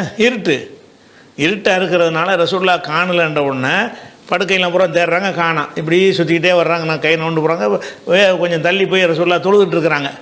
தொழுதுட்டு இருக்கிற அந்த சஜிதாவில் இருக்கும்போது அவங்க பாதத்தில் ஆயிஷா நாயுடைய கை படுது. ஓ, ரசூலுல்லாஹ் இங்கே தான் இருக்காங்க, எங்கேயும் போயிடலன்னு அவங்க நினச்சிக்கிறாங்களாம். அப்போ எதுக்கு அவன் கையினால் துளாவுனாங்க? இருட்டெலாம் தொழுதுருக்குறாங்க. வீட்டில் பூரா எப்போவுமே இருட்டு தான். இது முஸ்லீமில் வரக்கூடிய ஒரு ஹதீஸ். அதே மாதிரி வந்து இப்போ ஃபஜ்ர் தொழுகை ரசூலுல்லாஹ்வுடைய காலத்தில் வந்து இருட்டில் தொழுதுருவாங்க. இருட்டில்னா கிழக்கு வெளுத்துறோம். இந்த கிழக்கில் மட்டும் வானத்தில் வெளிச்சமாக இருக்கும், மற்ற பகுதியெல்லாம் வெளிச்சமாக இருக்காது, இருட்டாகவே இருக்கும். சுபஹ் தொழுகையோட ஆரம்ப நேரம் அப்போ வந்துடுது. அப்போ இருட்டில் ரசூலுல்லாஹ் தொழுவாங்க. அது ஆயிஷா நாய் சொல்கிறாங்க, ரசூல் ஸல்லல்லாஹு அலைஹி வஸல்லம் அவர்கள் வந்து இருட்டில் வந்து தொழுவாங்க. பெண்கள்லாம் தொழுதுட்டு என்ன செய்வாங்க? போயிடுவாங்க. ஆனால் யார் என்று ஒருத்தர் கொடுத்து அறிஞ்சு கொள்ள மாட்டோம்.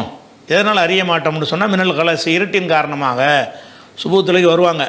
இந்த பெண்ணுக்கு பக்கத்தில் அந்த பெண்ணு, அந்த பெண்ணுக்கு பக்கத்தில் இந்த பெண்ணு இருப்பாங்க, யாருன்னு தெரியாது. இந்த பெண்ணுக்கு அந்த பெண்ணு யாருன்னு தெரியாது, அந்த பெண்ணுக்கு இந்த பெண்ணு யாருன்னு தெரியாது. ஏன்னு கேட்டால் இருட்டாக இருக்குது. இருட்டின் காரணமாக எங்களுக்கு பக்கத்தில் நின்று தொழுது யாருன்னு எங்களுக்கு தெரியாது. அப்போ ஃபஜ்ர் தொழுகை நேரத்தில் இருட்டாக தான் இருந்திருக்கு. இருட்டில் தான் தொழுகவும் செஞ்சுருக்கிறாங்க.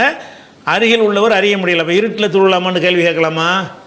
இருட்டிலான தொழுதே இருக்கிறாங்க, தொழுகை பூரா இருட்டாக தான் இருந்துச்சு. அதை நம்ம விளங்கிக்கணும். இது வந்து புகாரியில் நிறைய இடத்துல வருது. 867 ஹதீஸ்லையும் இருக்கிறது. அதே மாதிரி வந்து இது அதுலேயும் இருக்கிறது. 872 ஹதீஸ்லையும் இதே விஷயங்கள் இருக்குது. 599வது ஹதீஸ் புகாரில் ரசூல் ஸல்லல்லாஹு அலைஹி வஸல்லம் சுபஹ் தொழுது முடித்த உடனே தொழுக ஆரம்பிக்கும்போது இருட்டாக இருக்குமா, யாரையும் அறிந்து கொள்ள முடியாதான். தொழுது முடிச்சுட்டு பார்த்தோம்னு சொன்னால் எங்கள் அருகில் உள்ளவர் யாருன்னு எங்களுக்கு தெரியும், வெளிச்சம் வந்துடும். அந்த நேரத்தில் தொழுகை முடிப்பார்கள். அப்போ வந்து தொழுகை ஆரம்பிக்கும் பொழுது பக்கத்தில் இருக்கிற ஆள் யாருன்னு தெரியாது. தொழுகை முடிக்கும் பொழுது 2 மணி நேரம் ஓதிடுறாங்கல்ல, 100 வசனம் 60 வசனம் ஓதுவாங்கன்னு வருது. அதில் 60லேருந்து 100 வசனம் வரைக்கும் ஓதி தொழுகும் பொழுது கொஞ்சம் டைம் எடுத்துரும், கொஞ்சம் விடிஞ்சிரும். விடிஞ்சவொன்னே என்ன ஆகும்னா யாருன்னு தெரியும். அப்போ விடிஞ்சதுனால தான் யாருன்னு தெரியுதே தவிர அப்போ வெளிச்சதுனால தெரியலை. அப்போ ரசூல் ஸல்லல்லாஹு அலைஹி வஸல்லம் அந்த ஃபஜ்ர் தொழுகையில் இருக்கும் பொழுது அருகில் ஒருத்தர் இருப்பாரேயானால் அருகில் யார் தொழுகிறாருன்னு அவங்களால் அறிந்து கொள்ள முடியாது என்கிற ஒரு விஷயம் புகாரில் 599வது வசனத்தில் ஹதீஸில் இருக்குது. அதனால் இருட்டில் தொழுதல் என்பது வந்து தப்பே கிடையாது. ஆனால் அதுதான் இந்த இருட்டில் இரவு தொழுகை மட்டும் இருட்டில் தொழுவதுதான் இறையச்சத்திற்கு உகந்தது அப்படிங்கிற மாதிரி நீங்கள் செய்யக்கூடாது. இருட்டிலையும் தொழலாம், மார்க்கத்தில் இருந்தது. அந்த காலத்திலே வெளிச்சங்கள்லாம் இல்லாத ஒரு காலகட்டத்தில் அதுக்கு ஒரு செலவழிச்சிக்கிட்டு அதுக்கு ஒரு லைட் போட்டுவிட்டு அதுக்கு ஒரு பட்ஜெட்டுக்கு செலவழிக்க முடியாத ஒரு காலத்தில் என்ன செஞ்சாங்கன்னு கேட்டால் இருட்டில் தொழுதாங்க. அப்போ இருட்டில் தொழுவதற்கு டைரெக்டாகவே அனுமதி இருக்கும் பொழுது இருட்டில் தொழலாமான்றது என்ன செய்யக்கூடாது, அதை ஒரு கேள்வி ஆக்கக்கூடாது. அதே நேரத்தில் வெளிச்சத்தில் தொழலாமான்னு கேட்டால் இருட்டில் தொழுதாங்கன்னு வருதில்ல, தொழுகை மட்டுமா இருட்டில் வச்சுருந்தாங்க, எல்லாம் இருட்டில் தான் இருந்துச்சு. எல்லாத்துக்கும் லைட்டை போட்டுக்கிறீங்கல்ல, அப்போ தொழுகைக்கும் போட்டுப்போங்க. அப்படி தான் எல்லா காரியங்களுக்கும். இப்போ சாப்பிட்றதும் இருட்டில் சாப்பிடுவாங்க, அதனால் நம்ம இருட்டிலே சாப்பிட்டுட்ருக்குறோம். அப்போ இந்த வெளிச்சம் இல்லாமல் இருந்தது காரணம் இருட்டில் தான் தொழுவது சிறந்தது என்பதற்காக வேண்டி இல்லை, அதுக்கு ஒரு ஏற்பாடு செய்கிற அளவுக்கு பட்ஜெட் இல்லை. லைட்டு போடுவதற்கு அதுக்கு எண்ணெய் ஊற்றுவது, அந்த எண்ணெய் இருந்தால் 2 ரொட்டிக்கு தொட்டுக்கிட்டு சாப்பிட்ருவாங்க. அந்த மாதிரி ஒரு கணக்கு பண்ணி என்ன செய்வாங்க, வெளிச்சத்துக்கெல்லாம் செலவு பண்ண மாட்டாங்க. அந்த பொருளாதாரம் ரொம்ப குறைவாக இருந்த ஒரு காலம். இன்றைக்கி மாதிரி தாறுமாறாக பொருளாதாரம் இன்றைக்கி பிச்சைக்காரன் கூட கோடீஸ்வரன் லெவலுக்கு, அந்த காலத்தில் கோடீஸ்வரன் அளவுக்கு இந்த காலத்து பிச்சைக்காரன் இருக்கிறான், அவ்வளோ ஜாமான்கள் வச்சுருக்கான் இவன். அப்படி இருக்கிற ஒரு நேரத்தில் அந்த காலத்தில் இப்படி தான் இருந்திருப்பாங்க. அப்போ இருட்டில் தொழுது என்பது அவங்களுடைய வறுமையின் காரணமாக அதுக்கு வசதி இல்லைங்கிறதுனால தானே தவிர வெளிச்சத்தில் தொடக்கூடாது என்பதற்கெல்லாம் கிடையாது. வெளிச்சத்தில் தொழாதீங்கன்னு எந்த தடையும் கிடையாது. அதனால் நீங்கள் வெளிச்சத்தில் வேணாலும் தொழுவுங்க, இருட்டில் வேணாலும் தொழுவுங்க. 5 வக்து தொழுவு கூட இருட்டில் தொழுவுங்க, ஒன்றும் பிரச்சனை கிடையாது. இருட்டில் தொழுவது குற்றம் கிடையாது. அடுத்து மண்ணடியிலேருந்து ஷானவாஸ் கேட்குறார், தூங்கும்போது ஓதும் துவாவை, அல்லாஹும்ம பிஸ்மிக்க அமூத்து அஹியான்னு ஓதுறோம்ல, அந்த துவாவை இரவில் படுக்கும்போது மட்டும் ஓத வேண்டுமா, தூங்குகிற எல்லா நேரத்திலும் ஓத வேண்டுமா? இப்போ தூங்கும்போது அல்லாஹும்ம பிஸ்மிக்க அமூத்து அஹியான்னு ஒரு துவா எல்லாருக்கும் நம்ம அறிஞ்சு வச்சுருக்குறோம். அந்த துவா எப்போ நம்ம எல்லோரும் ஓதுவாங்கன்னு கேட்டால், இரவில் படுக்கையில் படுப்பாங்கல்ல, படுத்து போத்திக்கிட்டு படுக்கும்போது தான் அல்லாஹும்ம பிஸ்மிக்க அமூத்து அஹியான்னு சொல்லிட்டு அவங்க தூக்கத்துக்கு போயிடுவாங்க. இது எல்லோரும் கடைப்பிடிக்கிறாங்க. அதே நேரத்தில் ஒரு பகலில் கொஞ்சம் நேரம் தூங்குறீங்கன்னு வைங்க, அதுக்கு யாரும் அந்த ஓதுறது இல்லை, வழக்கத்தில் கிடையாது. தான் கேட்குறாரு, பகல் நேரத்தில் கொஞ்சம் சாய்வீங்க, ஒரு தூக்கத்தை போடுவோமேண்டு, அப்போ அல்லாஹும்ம பிஸ்மிக்க அமூத்து அஹியான்னு ஓதுற ஒரு வழக்கம் இல்லையாம். அது அப்படி செய்யலாமா அல்லது எல்லா தூக்கத்துக்கும் ஓதணுமா அப்படின்னு கேட்குறாரு. இதை பற்றி வரக்கூடிய ஹதீஸுகளை எடுத்து பார்த்துட்டீங்கன்னு சொன்னால் இதுக்கு என்ன முடிவு எடுப்பது என்பதை நீங்கள் விளங்கிக்கிறலாம். சில ஹதீஸுகள் எப்படி வருதுன்னு கேட்டால், ரசூலுல்லா படுக்கைக்கு செல்லும்போது ஓதுவார்கள் அப்படிங்கிற வாசகம் இருக்கிறது. புகாரில் 6312வது ஹதீஸில் எப்படி வருதுன்னு கேட்டால், இது ஆவா இலா ஃபிராஷிஹி, படுக்கையில் படுக்கும்போதுன்னு வந்துருச்சு, இரவு பகல்னு வரல. படுக்கையில் இரவில் மட்டுமா படுப்பாங்க, ரசூலுல்லா பகல்லையும் படுத்து தூங்குவாங்க. படுக்கையில் படுக்கும் பொழுது என்பதுங்கிறது கைலுலா தூக்கம்னு ஒரு தூக்கம் இருக்கிறது, பகலில் தூங்குகிற தூக்கம். ஃபிராஷிகி, படுக்கையில் படுக்கும் பொழுது கால பிஸ்மிக் அல்லா பிஸ்மிக் அமூத்து அஹியா, பிஸ்மிக் அமூத்து அஹியா என்று சொல்வார்கள்னு 6312வது ஹதீஸில் இருக்கிறது. 6314வது ஹதீஸில் என்ன வருதுன்னு கேட்டால், இது அகத மலுஜாகும் என லைலி, இரவில் படுக்கைக்கு செல்லும்போது ஓதுவார்கள்னு வருது. ஒரு இடத்துல படுக்கைக்கு செல்லும்போது ஓதுவார்கள்னு வருகிறது, ஒரு இடத்துல இரவில் படுக்கைக்கு செல்வார்கள்னு இரவில் படுக்கைக்கு செல்வார்கள்னு வருது 6314. 6324 என்ன வருதுன்னு கேட்டால், இது ஆராதம் எனாமல் தூங்க நினைக்கும் போது, உட்காந்து கூட ஒருத்தர் தூங்கலாம்ல, இப்படி உட்காந்து தூங்குவார், அப்புறம் அல்லாஹ் பிஸ்மிக் அம்பத்துக்கான்னு சொல்லிட்டு உட்காந்துக்க தூங்கு. அப்போ தூங்க நாடும் பொழுதுன்னு வந்துச்சு. தூங்க நாடுதல் என்பது படுத்த மேனிக்கு பெரும்பாலும் தூங்கினாலும் உட்காந்து தூங்குறது ஒன்று இருக்கத்தானே செய்யுது. சேரில் சாஞ்சிக்கிட்டே தூங்குவோம், படுத்து தூங்குறது இல்லை.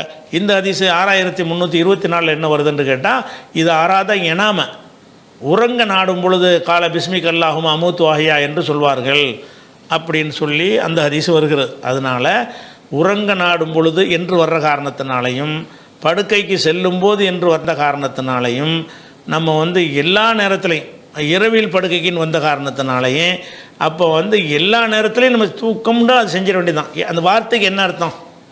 இறைவா உன் பெயரால் தான் நான் தூங்குகிறேன், உன் பெயரால் தான் முடிக்க போகிறேன், அதான அர்த்தம். அது எப்பவும் பொருந்து தானே, எந்த தூக்கத்துக்கும் பொருந்தும் முடியாது. இரவு தூக்கத்தில் தான் நீங்கள் அல்லாவுடைய கண்ட்ரோலில் போகிறீங்களா? பகலில் தூங்கினா கண்ட்ரோலில் போக மாட்டீங்களா? அது நோக்கமே என்ன? இறைவா அல்லாஹும்ம பிஸ்மிக்க அமூத்து, உன் பெயரால் நான் மரணிக்கிறேன்டா தூங்குகிறேன், வாகையா எழப்போகிறேன், ஓம் பேரை சொல்லி தான் எந்திரிக்க போகிறேன், ஓம் பேரை சொல்லி தான் தூங்க போகிறேன்னு அதுக்கு அர்த்தம். தூங்க போகிறேன்னு அர்த்தம் இல்லை, அமூத்துனா சாவ போகிறேன்னு அர்த்தம். அந்த அர்த்தம் கிடையாது. தூங்குறது அதுக்கு சொல்கிறாங்க. தூங்குறதுக்காகத்தான் அந்த சாவுங்கிற வார்த்தையை ரசூலுல்லாஹ் பயன்படுத்துகிறாங்க. அல்லாஹும்ம பிஸ்மிக்க அமூத்து, உன் பெயரால் நான் சாவுறேன், செத்து போகிறேன்னு அதுக்கு அர்த்தமாகுது. அந்த செத்து போகிறதுங்கிற என்னென்னா தூக்கத்து தான் சாவுங்கிறாங்க. அது ஒரு வகையான சாவு தானே. தூங்கின பிறகு நம்ம செயல்பாடெலாம் அடிபட்டு போயிடுதுல. அதனால் பிஸ்மிக்கு அமூத்து, உன் பெயரால் தான் நான் தூங்குகிறேன். அமூத்துக்கு அர்த்தம் வந்து சாவுறன்னு அர்த்தம் கிடையாது, தூங்குறேன்னு தான் அர்த்தம். அப்போ தூங்குறேன்னு அர்த்தம் இருக்கும் பொழுது தூங்கும்போதெல்லாம் ஓத வேண்டியது தானே. ஹதீஸ்லையும் வருதில்ல, இதை அராத எனாம, தூங்க நாடும் பொழுது ஓதுவார்கள்னு வருதில்ல. இது ஆவாயிலா ஃபிராஷிக்கு, படுக்கையில் படுக்கும்போது ஓதுவார்கள்னு வருதில்ல. இரவுலேயும் வருது, இரவில் வர்றது இரவுலையும் ஒதுக்கிருங்க. பொதுவாக வருதில்ல, அதுக்கும் ஒரு முக்கியத்துவம் கொடுக்கணும்ல. பொதுவாக வர்றதுனால தூங்கும் போதெல்லாம் ஓதுறது தான் சரியான முறை. அனீஸ் அகமது, கூத்தாநல்லூர். அண்ணல் நபி அவர்கள் தந்தையை அடக்கியாள நினைக்கும் மகன் அமையாமல் இருக்க பாதுகாப்பு தேடினார்களா அப்படின்னு சொல்லி அதுக்கு ஒரு அரபி வாசகத்தை அந்த துவாவையும் போட்டிருக்கிறார்.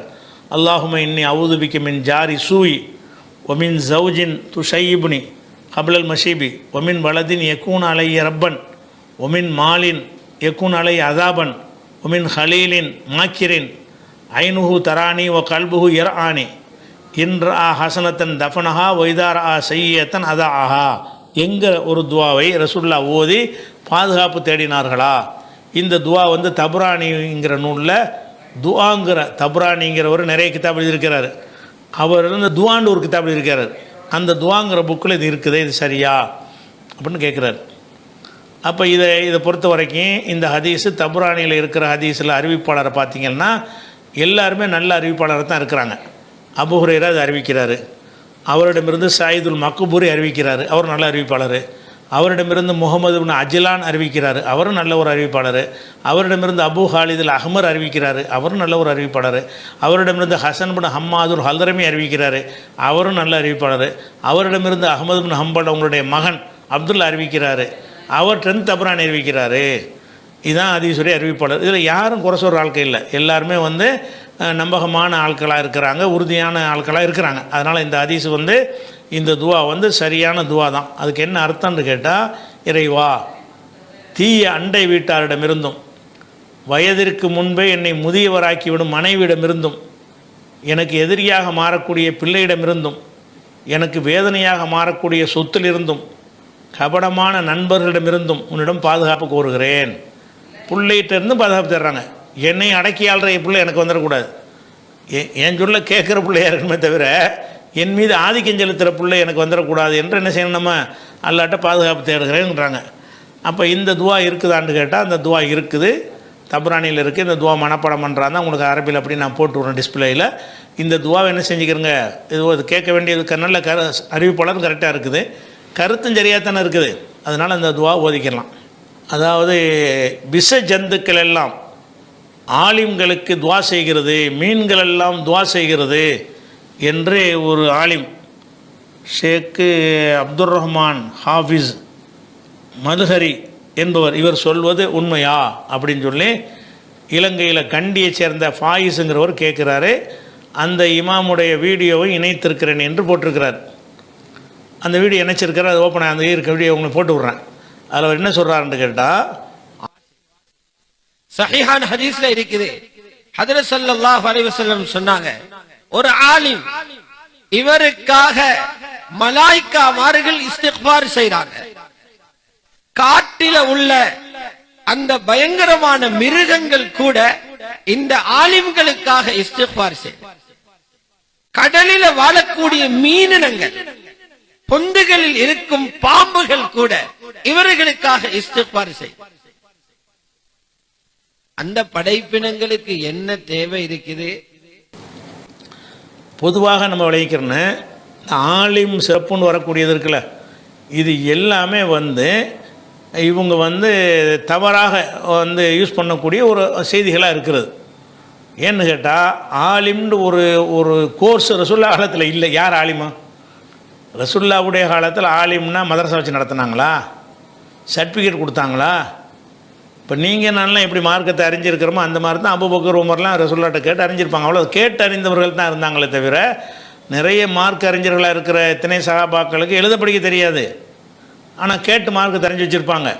அதனால் மார்க்க அறிஞர் என்று சொல்கிற விஷயமே இவங்க எதுக்கு மாற்றிடுறாங்கன்னு கேட்டால், இந்த மதரசாவில் 7 வருஷத்தை கடத்திட்டு வர்றாங்கல்ல, அதான் மார்க் அறிஞரான்.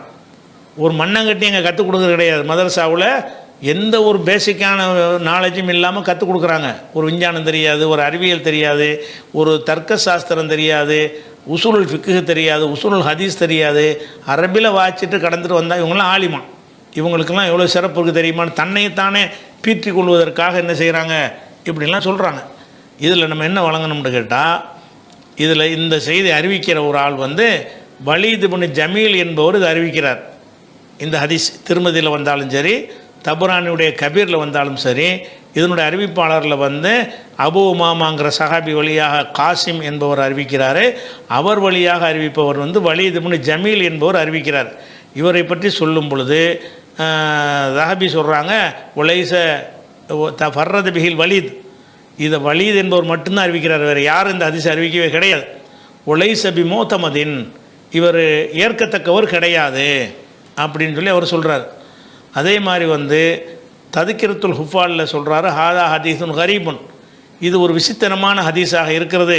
ஒல் வலீது சாஹிபு மனாக்கீர், இந்த வலீது என்பவர் முன்கரான, அதாவது நிராகரிக்கத்தக்க ஹதீஸ்களுக்கு சொந்தக்காரர். இவர் அறிவிக்கிறலாம் நிராகரிக்கத்தக்க ஹதீஸாக தான் இருக்கும் அப்படின்னு அவரை பற்றி அதை வந்து சொல்லி காட்டுறாங்க. அதே மாதிரி வந்து அந்த அப்துல் காசிம் என்பவர் அறிவிக்கிறார்ல, அவரை பொறுத்த வரைக்கும் புகாரி வந்து நம்பகமானவருங்கிறாரு, அகமது பின் ஹம்பல் வந்து அவர் பலவீனங்கிறார். அவருக்கு 2 விதமான விமர்சனம் இருக்குது, அதை விட்டுருவோம். இந்த வலீது என்பவர் வந்து நம்பிக்கையான ஆள் இல்லைங்கிறது தான் ஒரே விமர்சனம் தான். அப்போ இந்த ஹதீஸை வந்து மீன்கள் மன்னிப்பு கேட்குது, மான்கள் மன்னிப்பு கேட்குதுன்னெலாம் வரக்கூடிய இந்த செய்திகள் எல்லாமே வந்து பலவீனமான செய்தி, இது ஆத்தண்டிக்கான செய்தி கிடையாது, இதை எடுத்து சொல்லவும் முடியாது. அது போக ஒரு ஆலிமுக்கு இந்த சிறப்பு இருக்குன்னா ஆலிம்னா யார் முதல்ல அது தெரியணும்ல. ஆலிம்னா யாருன்னு தெரிஞ்சால் தானங்க அது சிறப்பு அப்படி சொல்ல முடியும். ஆலிம்னு ஒரு கோர்ஸை அன்றைக்கி இருக்கலையே, இந்த மாதிரி சனது கொடுக்குறது பட்டம் வாங்குறதுலாம் இருக்க கிடையாது, சும்மா தெரிஞ்சவங்கெல்லாம் ஆலிம்னு சொல்லிக்கிட்டாங்க, அவ்வளோதான். அப்போ ஆலிமுக்கு இந்த சிறப்பு இருக்குன்னு எதெல்லாம் வந்து பொதுவாக சொல்லப்படுதோ அதெல்லாம் நீங்கள் எப்படி விளங்கிக்கிறணும்னு கேட்டால், இந்த மாதிரி கொண்டாடுவதற்கு சொன்னதை விளங்கிக்கிறக்கூடாது, நீங்கள் ஆலிமா ஆவணுங்கிறதுக்கு விளங்கிக்கிறணும். பொதுவாக வந்து இறையச்சமுடையவர்களுக்கு வந்து அல்லாஹ்விடத்தில் நெருக்கம் இருக்குன்னு சொன்னால் அதுக்கு என்ன அர்த்தம்? யார் யார் இறையச்சமுடையவர்கள்னு தேடி பிடிச்சி கண்டுபிடிக்கணுன்ற அர்த்தமா? நீங்கள் இறையச்சமுடையவர்கள் ஆகணுன்ற அர்த்தமா? நீ அது மாதிரி ஆயிக்கப்பா. உண்மையாளர்கள் அல்லாஹ் இருக்கிறான் அப்படின்னா என்ன அர்த்தம்? உண்மையாளர்கள்லாம் போய் தேடி உலகம் பூரா தேடி கண்டுபிடிச்சிட்டு போய் அப்படி அர்த்தமா? இல்லை, உண்மையாளர்களோடு அல்லாஹ் இருக்கிறான் என்று கேட்டால் நீனும் உண்மை சொன்னால் உன்னோட அல்லாஹ் இருப்பான்னு அர்த்தம், அவ்வளோதான். நாம் உண்மையாளர்களாக ஆகணும் என்பதற்காகத்தான் இந்த போதனைகள்லாம் பொதுவாக சொல்லப்படுறது. அபூபக்கருக்கு சிறப்பு இருக்குன்னு சொன்னால் அந்த நபரை குறிக்கிற விஷயமாயிரும், உமருக்கு சிறப்பு இருக்குன்னு சொன்னால் அந்த நபரை குறிக்கிற விஷயமாயிரும். ஒரு தன்மையை சொல்லி உண்மையாளர்களுக்கு அது இருக்கிறது அப்படின்னு சொன்னால், யாரா இவன் உண்மையாளர் இருக்கிற ஆசைப்படாமல் யாரா உண்மையாளர்கள் போய் தேடி திரிகிறான்? எதுக்கு உனக்கு அந்த வேலை? இறை நேசர்களுக்கு அச்சம் இல்லைன்னா என்ன அர்த்தம்? இவன் இறை நேசர்களை தேடி தேடி செத்து போன ஆட்கள்லாம் தேடிக்கிட்டு தரா கட்டி திரிகிறான். இறை நேசர்களுக்கு அச்சம் இல்லைன்னா நீ இறை நேசர் ஆகுப்பா, உனக்கு அச்சம் இருக்காதுன்னு சொல்லி நம்மளை இறை நேசர் ஆக்கிறதுக்கு அதை சொல்கிறானே தவிர அதை தேடி பிடிச்சி கொண்டாடுவதற்கு சொல்லப்பட்டது இல்லை. பொதுவாக சொல்லப்பட்ட எல்லா விஷயங்களும், பண்புகளை குறித்து சொல்லப்பட்ட எல்லா விஷயங்களுமே தேடி பிடித்து கொண்டாடுவதற்கு சொன்னது கிடையாது. ஆலிமுக்கு சிறப்பு இருக்குன்னு என்ன அர்த்தம்? நீ ஆலிமா இருன்னு அர்த்தம். மார்க்கத்தை அறிந்து கொள்ள நேரத்தை ஒதுக்கு, கற்றுக்கொள்றதுக்குள்ள சிறப்பு இருக்குது. அப்போ நீங்களும் எல்லாரும் கற்றுக்கொள்ளணும் என்பது ஆர்வமூட்டுவதற்கு சொன்னதையெல்லாம் எடுத்துக்கிட்டு உங்களையெல்லாம் கழிச்சு விட்டு நான் தான் ஆலிமை என்னை கொண்டாடுங்கிறானுவோம். அப்படி இந்த அஜரத்து மரம்லாம் நினைச்சிட்டாங்க ஆலிம் சிறப்புன்னு இந்த ஆலிம் தான் பேசிட்டு தெரிவாங்க. என்ன உனக்கு சிறப்பு இருக்கு? ஆலிம் கற்றவனுக்கு சிறப்பு இருக்கிறது எப்போவுமே. அல் எஸ்தவில்லதீன யாழமூன் உள்ளதீன லா யாழமூன், கற்றவர்களும் கல்லாதவர்களும் சமமாவார்களா நல்லா குரானில் கேட்குறதுக்கு என்ன அர்த்தம்?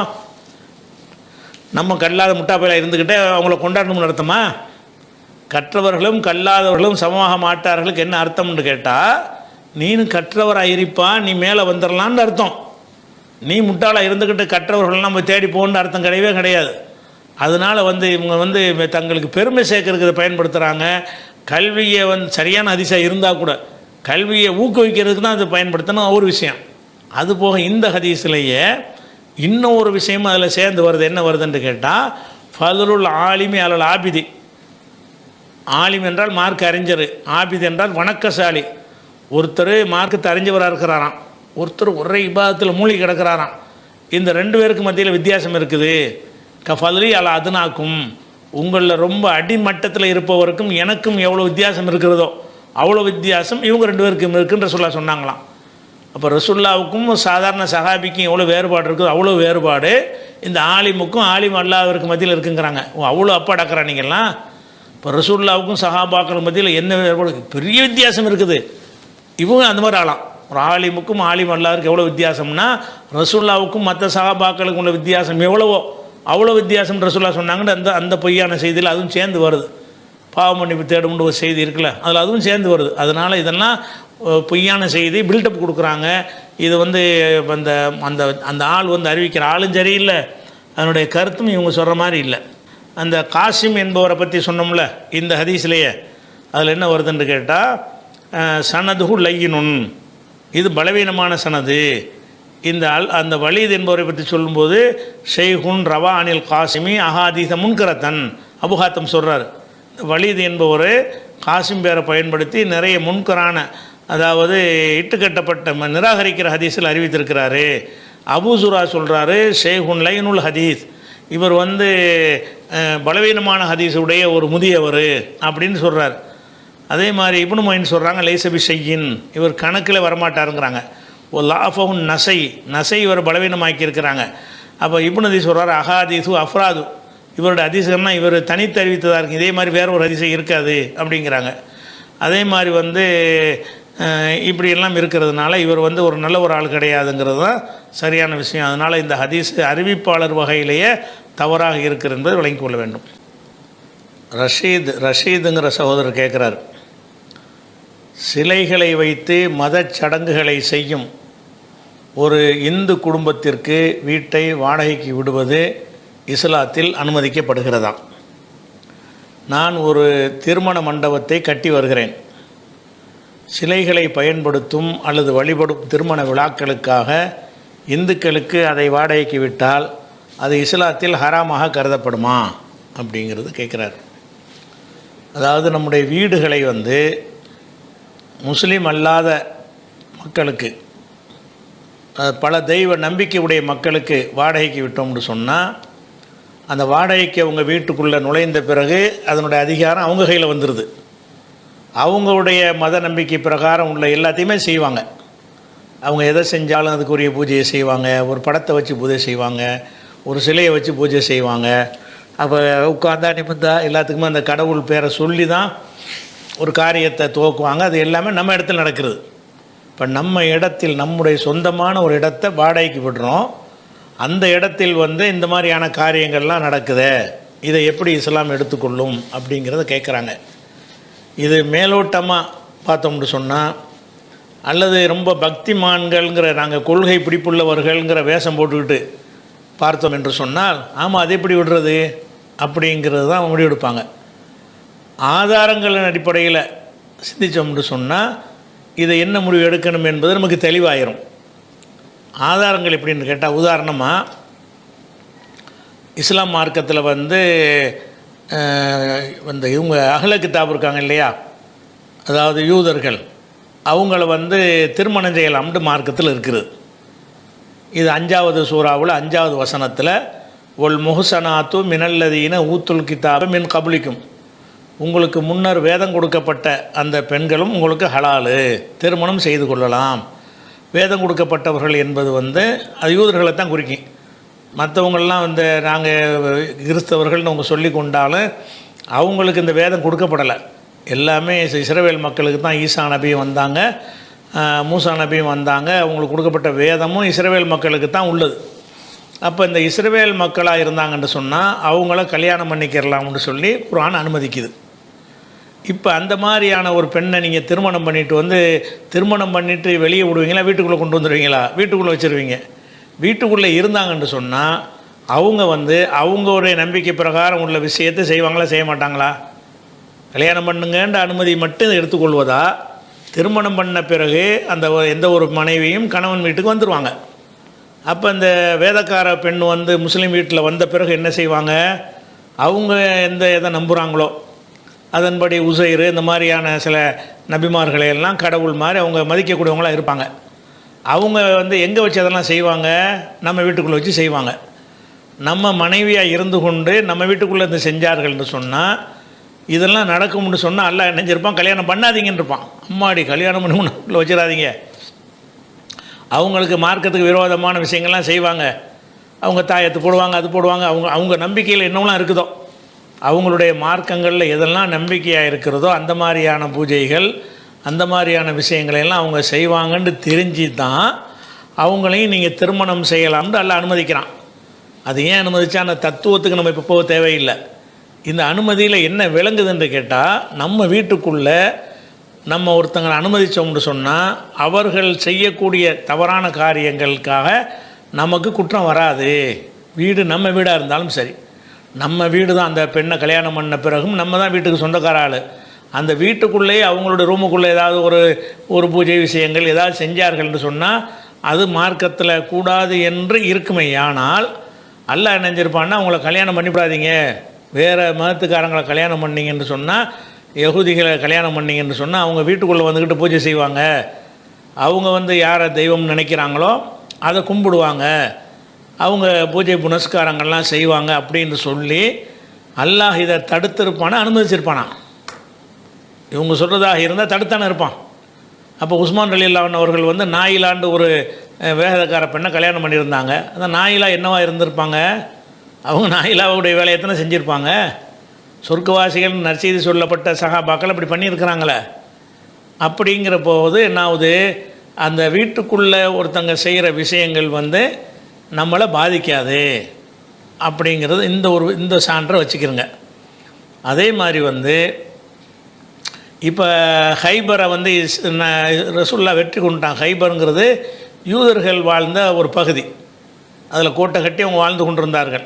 அந்த ஹைபர் போருக்கு பிறகு, இஸ்லாம் வெற்றி அடைஞ்ச பிறகு, அந்த ஹைபரில் உள்ள நிலப்பரப்புகள் எல்லாம் இஸ்லாமிய அரசாங்கத்துக்கு கீழே வருது.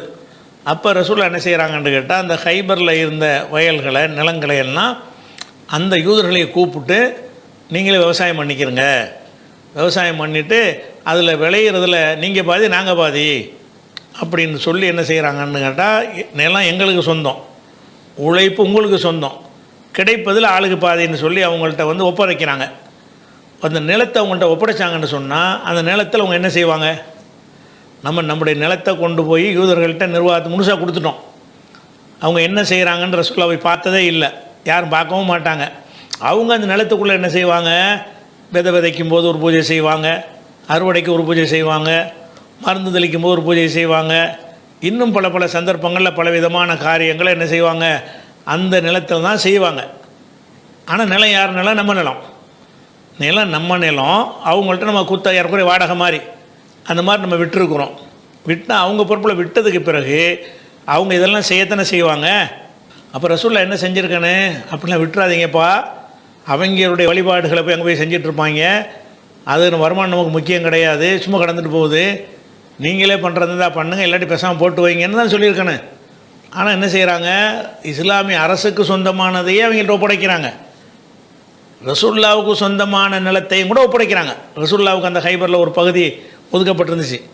அந்த இடத்த என்ன செய்கிறாங்கன்னா யூதர்கள்ட்ட கொடுத்து நீங்கள் விவசாயம் பண்ணிக்கிறங்க, அதிலேருந்து வரக்கூடிய வருவாயிலிருந்து தான் மனைவி மாறக்கூடிய அந்த செலவினங்கள்லாம் ரசூலுல்லாஹ் கொடுப்பாங்கன்னு வருது.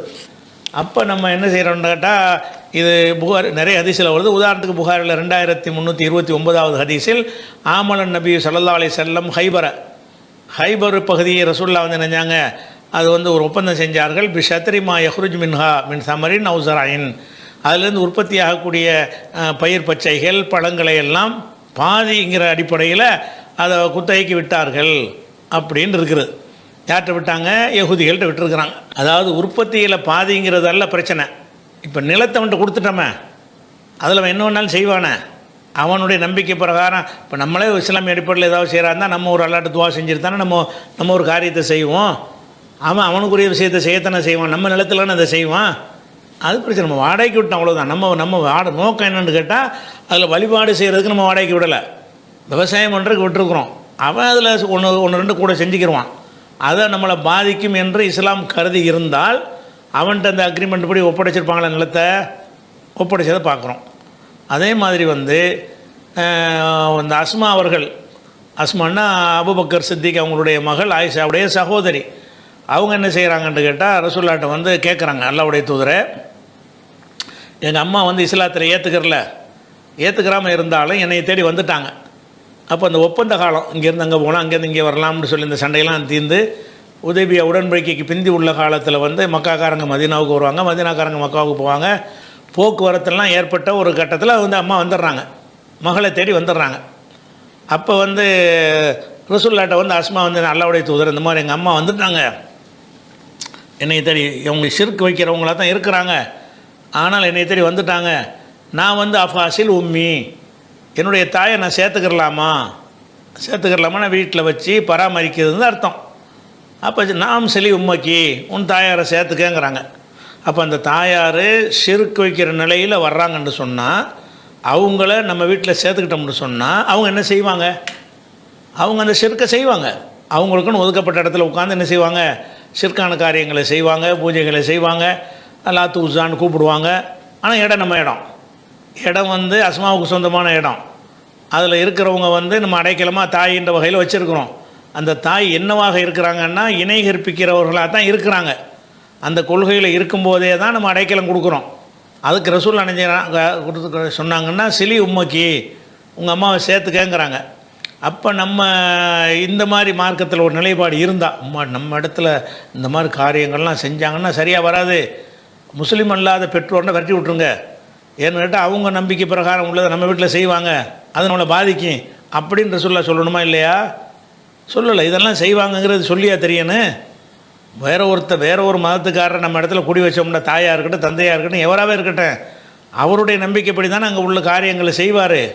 சில காரியங்களாக செய்வார், செய்கிற இடம் நம்ம இடம், ஆனால் அவர் செய்கிறாரு. ஆனால் நம்ம வந்து அதை செய்கிறதுக்காக நம்ம கொடுக்கலாம், அது வித்தியாசம்.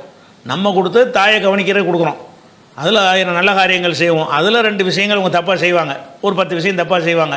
அதுக்கு அவங்க தான் பொறுப்பாளி ஆவாங்களே தவிர, நம்ம இடத்தில் இது நடந்தது என்று சொல்லி அல்லாஹ் நம்மள்கிட்ட கேள்வி கேட்பானா இருந்தால் அவங்க அம்மாவை சேர்த்துக்கண்டு இப்படி ரசூலுல்லாஹ் சொல்லுவாங்க, சேர்த்துக்கிற சொல்கிறாங்கல்ல, அது ஒன்று பார்க்குறோம். இந்த அம்மா மாத்திரமில்லை, எத்தனையோ பேர் இஸ்லாத்துக்கு வந்த சஹாபாக்கள் முஸ்லீம் அல்லாத அவங்க பெற்றோர்களோடு இருந்தார்கள், கவனித்து கொண்டார்கள், அவங்களுக்கு தேவையானதை செஞ்சு கொடுத்தார்கள், வீட்டில் தங்க வைத்தார்கள், எல்லோரும் அத்தனை செஞ்சுருப்பாங்க. இன்றைக்கி அதான சட்டம். ஒரு ஆள் வந்து இஸ்லாத்துக்கு வந்துட்டாருன்னா வாப்பா அம்மாவை வரட்டி விட்டுணுமா? ஒரு ஆள் இஸ்லாத்துக்கு வந்துடுறாரு, அவங்க தாய் தந்தையர் வரமாட்டேங்கிறாங்க, நாங்கள் முஸ்லீம் ஆகிட்டோம் நீங்கள் வெளியேறிருங்கன்னு சொல்லணுமா? அது அவங்களை கவனிக்கணும் என்பது தான் அவங்க சட்டமாக இருக்கும். சட்டம் நீங்கள் அப்படி தான் சொல்லுவீங்க யாராக இருந்தாலும், அதுதான் உங்களுடைய தீர்ப்பாக இருக்கும் என்று சொன்னால், அந்த தாய் தந்தையர் என்ன செய்வாங்க? எனக்கு சொந்தமான வீட்டில் இருக்கிற என் தாய் தந்தையர்கள் என்ன செய்வாங்க? வீட்டுக்குள்ளே அவங்க நம்பிக்கை பிரகாரம் உள்ள காரியங்களை செய்வாங்க, அவங்களுடைய பூஜை புனஸ்காரங்களை என் வீட்டில் வச்சு செய்வாங்க. தெரிஞ்சுக்கிட்டே தான் நான் தாய் தந்தையரை கவனிக்கிறேன். ஆனால் நான் வந்து அந்த பூஜை செய்கிறதுக்காக வேண்டி அவங்கள நான் கவனிக்கலை, என் தாய்ங்கிறதுக்காக கவனிக்கிறேன். அவங்க அதை செய்கிறாங்கன்னு அப்படி எவ்வளோ அழகாக பிரிக்குது மார்க்கம். அப்படிங்கும்போது நம்முடைய வீடுகளில் வந்து ஒருத்தங்களை வந்து வாடகைக்கு விடுறதுனாலையோ தங்க வைக்கிறதுனாலையோ அவங்க ஏதாவது செஞ்சார்கள்னா அது பாதிக்குமாக இருந்தால், அப்போ இந்த ரசூலுல்லாஹ் அணிஞ்சிருப்பாங்க, அந்த அம்மாவுக்கு வந்து சேர்த்துக்கிறத, உங்கள் அம்மாவை சேர்க்காத, ஒன்றோட கொண்டு வீட்டில் பண்ணிக்கிட்டு இருப்பாங்க, விரட்டி விட்டுருன்னு சொல்லியிருப்பாங்களே இல்லையா? அதே மாதிரி வந்து ரசூலுல்லாஹ்வுடைய மூத்த மகள் ஜெய்னபுடைய கணவர் வந்து அபுல் ஆஸ் என்பவர் வந்து இஸ்லாத்தை ஏற்றுக்கிறல. அவர் காஃபிராக இருக்கார். அவரை தேடி பிடிக்கிறதுக்கு அளவுக்கு படை போடுற அளவுக்கு அவரை வந்து ஒளிஞ்சிக்கிட்டு திரிகிறார். அவரை இஸ்லாமிய படை தேடிக்கிட்டு இருக்குது. அந்த நேரத்தில் அவர் என்ன செய்கிறாருன்னு கேட்டால், அவர் இங்கே மதீனாவுக்கு வந்துடுறார், ஒளிஞ்சு மறைஞ்சி உள்ளே வந்துடுறார். வந்து எங்கே வந்துடுறாருன்னா ஜெய்னபுட்டே வந்துடுறார், ரசூலுல்லாஹ்வுடைய மகள்கிட்டையே மனைவியை நோக்கி வந்துடுறார். வந்த உடனே என்ன செய்கிறாங்கன்னா, ஜெய்னபு வந்து அவரை தேடிக்கிட்டு இருக்கிறாங்க, பிடிச்சாங்கன்னா கொண்டு விடுவாங்க. அதனால் என்ன செய்கிறாங்கன்னா, நேர சத்தம் போட்டு என்ன செய்கிறாங்க, பள்ளிவாசலுக்கு போகிறாங்க. பள்ளிவாசல் போய் வாசல் நின்று கொண்டு, நான் வந்து கது அஜர்த்து அபுல்லாஸ், என் கணவர் அபுல்லாஸுக்கு நான் அடைக்கலம் கொடுத்துட்டேன், யார் அவரை தொடக்கூடாதுங்கிறாங்க. யாரே கணவர் இஸ்லாத்துக்கு வரல, இவங்க இஸ்லாத்தில் இருக்கிறாங்க. ஆனால் கணவர் அடைக்கலம் தேடி வந்தவொன்னே மனைவி என்ன செய்கிறாங்கன்னு கேட்டால், கது அஜர்த்து அபுல்லாஸுனா புருஷனை சொல்கிறாங்க. அவர் பின்னாடி கடைசி காலத்தில் இஸ்லாத்துக்கு வந்துட்டார், இந்த சம்பவம் நடக்கும்போது வரல. கது அஜர்த்து அபுல்லாஸுக்கு நான் வந்து நினைஞ்சிட்டேன், அடைக்கலம் கொடுத்துட்டேன் அப்படின்ட்டு பள்ளிவாசலில் தொழுகை நடந்துக்கிட்டு இருக்கும்போது வெளியே நின்று கத்துறாங்க, என் கணவருக்கு நான் அடைக்கலம் கொடுத்து விட்டேன் அப்படின்னா என்ன தான், ஒரு ஆளுக்கு அடைக்கலம் கொடுத்தா யாரும் தொடக்கூடாது அப்படின்றதுக்காக சொல்லிடுறாங்க. இப்போ அம்மா சல்லம ரசூலுல்லாஹி ஸல்லல்லாஹு அலைஹி வஸல்லம் மின் ஸலாத்திஹி, ரசூலுல்லாஹ் தொழுகையை தொழுது முடித்த உடனே அக்பல் அலன்னாசி, மக்களை நோக்கி என்ன செஞ்சாங்கன்னா, ஐயுஹன்னாஸ் மக்களே, ஹல் சமீத்து மா சமீத்து, எனக்கு காதில் கேட்டது உங்களுக்கும் கேட்டுச்சான்னு கேட்குறாங்க. என் மக வெளியே இருந்து கத்துறாங்களே அது எனக்கு கேட்டுச்சோ அது மாதிரி உங்களுக்கும் கேட்டுச்சான்றாங்க. ஆமாம் கேட்டுச்சு அப்படிங்கிறாங்க. அப்போ ரசூலுல்லாஹ் என்ன செய்கிறாங்கன்னு கேட்டால், அதாவது இன்னஹு யுஜூர் அலல் முஸ்லிமின் அதுனாகும், முஸ்லீம்களை பொறுத்த வரைக்கும் சாதாரண ஒரு குடிமகன் கூட ஒருத்தருக்கு அடைக்கலம் கொடுக்கலாம். அவர் அடைக்கலம் கொடுத்தா அரசாங்கம் அதுக்கு கட்டுப்படணும். ஜெயின என் மகளுங்கிறதுக்காக இல்லை, நீங்கள் யாரோ ஒரு ஆள் ஒரு முஸ்லீம் அல்லாத ஒருத்தருக்கு அடைக்கலம் கொடுத்துட்டீங்கன்னு சொன்னால் அவருக்கு அந்த பவர் இஸ்லாமிய அரசாங்கத்தில் இருக்குது. நான் அடைக்கலம் கொடுத்துட்டேன்னா கவர்மெண்ட் விளைவிக்கிறணும்.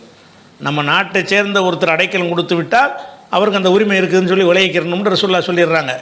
அதுக்கப்புறம் என்ன செய்கிறாங்கன்னா, பிறகு நேர ஜெயினபுடைய வீட்டுக்கு வர்றாங்க.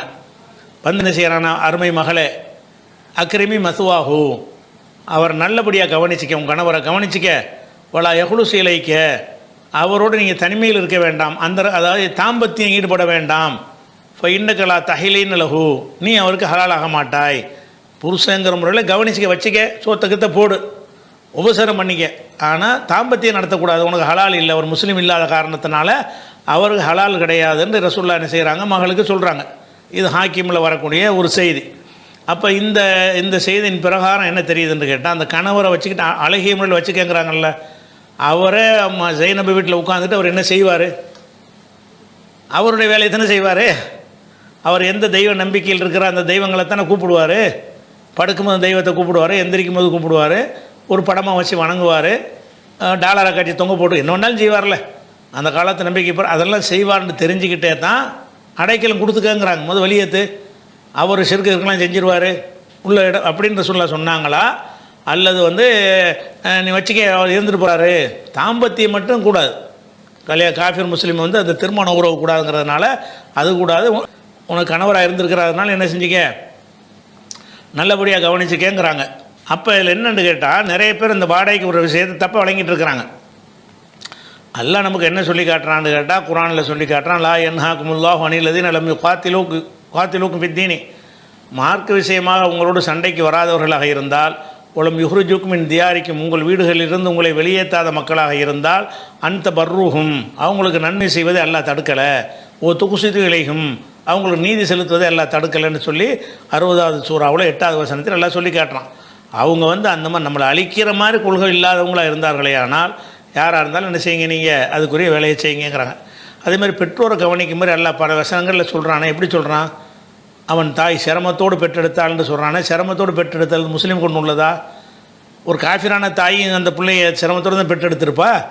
சிரமத்துக்கு மேலே சிரமமாக பெற்றெடுத்தால் அந்த தாயை நீ ஒழுங்காக கவனிச்சிக்க, பெற்றோரை கவனிச்சிக்க, தப்பான காரியத்தை செய்யும்படி உனக்கு ஏவினால் அதை செஞ்சாத. ஆனால் சாஹிப் ஹுமா ஃபி துன்யா மாரூஃபா, துன்யா விஷயத்தில் அழகான முறையில் அவங்களோட தோழமையாக இருந்துக்க. அவள் பெற்றோரை அரவணைத்து சேர்த்து கொள்ளுங்கள்னு மார்க்கம் 31வது சூறாவில் 14-15 வசனங்களில் எல்லாம் சொல்லி காட்டுகிறான். அந்த பெற்றோரை இணை கற்பிக்கிறவளாக இருந்தாங்க, அந்த காரியத்தை நீ செய்யக்கூடாதுன்னு நல்லா சொல்கிறானே தவிர அவன் செய்கிறது உன்னைய பாதிக்கும்னு சொல்லலையே. அதனால் நம்ம என்ன செய்யணும், வாடகைக்கு விடுதல் என்பது நம்ம யாருக்கும் வாடகைக்கு விட்டோம்னு சொன்னால், அவங்க குடியிருப்பதற்கு, சோறு திங்கிறதுக்கு, தூங்குவதற்கு, புருஷன் முன்னாடி சந்தோஷமாக இருப்பதற்கு, பிள்ளையை வளர்ப்பதற்கு, படிக்கிற, அதுக்கு தான் நம்ம வாடகைக்கு விடுறோம். அவங்க வாழ்க்கையில் ஒரு சிறு பகுதி எது, அந்த பூஜை புனஸ்காரங்கள்லாம், அது அவங்க முறைப்படி செஞ்சாங்கன்னு சொன்னால் நம்ம அதுக்காக வாடகைக்கு விடலை. அவங்க செஞ்சது நம்மளை பாதிக்காது. அதுதான் இஸ்லாத்தின் நிலைப்பாடு. அந்த மாதிரி அடிப்படையில் நீங்கள் உங்கள் இடத்த தாராளமாக என்ன செய்யலாம், வாடகைக்கு விடலாம். அந்த வாடகை விடுவது எதுக்கு வச்சிடக்கூடாது. ஒருத்தவங்க கேட்குறாங்க, நாங்கள் உங்கள் வீட்டில் சின்னதாக ஒரு கோயில் கட்டிக்கிறோம், அதில் நாங்கள் வழிபாடு பூஜை நடத்துகிறோம், அதுக்குன்னு உங்கள்கிட்ட கேட்குறாங்க. அதுக்கு தரமாட்டாங்க, வீடு குடியிருக்கிறதுக்கு தான் தருவோம் அப்படின்னு சொல்லுங்கள். ஏன்னா அதுக்குன்னு நீங்கள் வாடகை விடக்கூடாது. நீங்கள் வேறு காரியத்துக்கு வாடகைக்கு விடுறீங்க, அதில் அவன் வாழ்க்கை பிரகாரம் அந்த அம்சத்தையும் செஞ்சுருந்தானு என்று சொன்னால் அது உங்களை பாதிக்காது. அப்போ நீங்கள் திருமண மண்டபம் கட்டுறேங்கிறீங்க, திருமண மண்டபம் எது கட்டுறீங்க, திருமணம் செய்கிறது கட்டுறீங்க. திருமணம் கட்டும்போது அவன் என்ன செய்வான், அவனுடைய மந்திரப்படி ஓய் தான் அந்த திருமணத்தை நடத்துவான். அதே நேரத்தில் திருமணத்தில் பல காரியங்கள்லாம் நடக்கும். நாமத்து வாடகைக்கு விடுறது பூஜை செய்கிறதுக்காக வாடகைக்கு விடல, கல்யாணத்துக்கு தான் வாடகைக்கு விடுறோம். அந்த மாதிரியான ஒரு அடிப்படையில் செஞ்சால் கூட அதுலேயும் குற்றம் வராது. ஆனால் என்ன செய்வாங்க, சில திருமணத்தில் அந்த நிரந்தரமாக இவங்களே செஞ்சு வைப்பாங்க, கோயில்கள்லாம் செஞ்சு வைப்பாங்க. அது மாதிரி செஞ்சீங்கன்னா நீங்களே அது துணை செய்கிறேன் ஆயிரும். அப்படி நம்ம வேறுபடுத்தி பார்த்துக்கிறணும். அதுதான் அதில் உள்ள விஷயம். இலங்கை பாலமுனையில் இருந்து பௌசுல் ஹக் என்பவர் கேட்குறாரு, புகாரியில் 574வது ஹதீஸில் வந்து பகலின் இரு ஓரங்களில் உள்ள 2 தொழுகைகள் ஆகிய குளிர்ச்சியான 2 நேர தொழுகைகளை யார் தொழுகிறாரோ அவர் சொர்க்கம் நுழைந்து விட்டார் என்று வருகிறது. அசர் நேரத்தில் மிக வெப்பமாக உள்ளது, குளிர்ச்சியே கிடையாது. இந்த ஹதீஸை எப்படி விளங்குவது என்று கேட்குறாங்க. அதான் ஹதீஸில் என்ன வருதுன்னு கேட்டால், மண் சல்லல் பர்தைனி, குளிரான 2 நேர தொழுகை யார் தொழுகிறாரோ தஹலல் ஜன்னா, அவர் சொர்க்கத்தில் நுழைந்து விட்டார் அப்படின்னு வருது. இந்த குளிரான 2 தொழுகை என்று சொல்வது எதை சொல்லுதுன்னு கேட்டால், அது ஃபஜரும் அசரும் தான். இரவில் தான் எப்பவும் குளிராக தானே இருக்கேன். அதனால் வந்து என்ன செய்யாது, இரவு தொழுகை மகரிப் இஷாவும் குளிராக தான் இருக்கேன். அதை சொல்ல தேவையில்லை, வெயில் இல்லாதனால.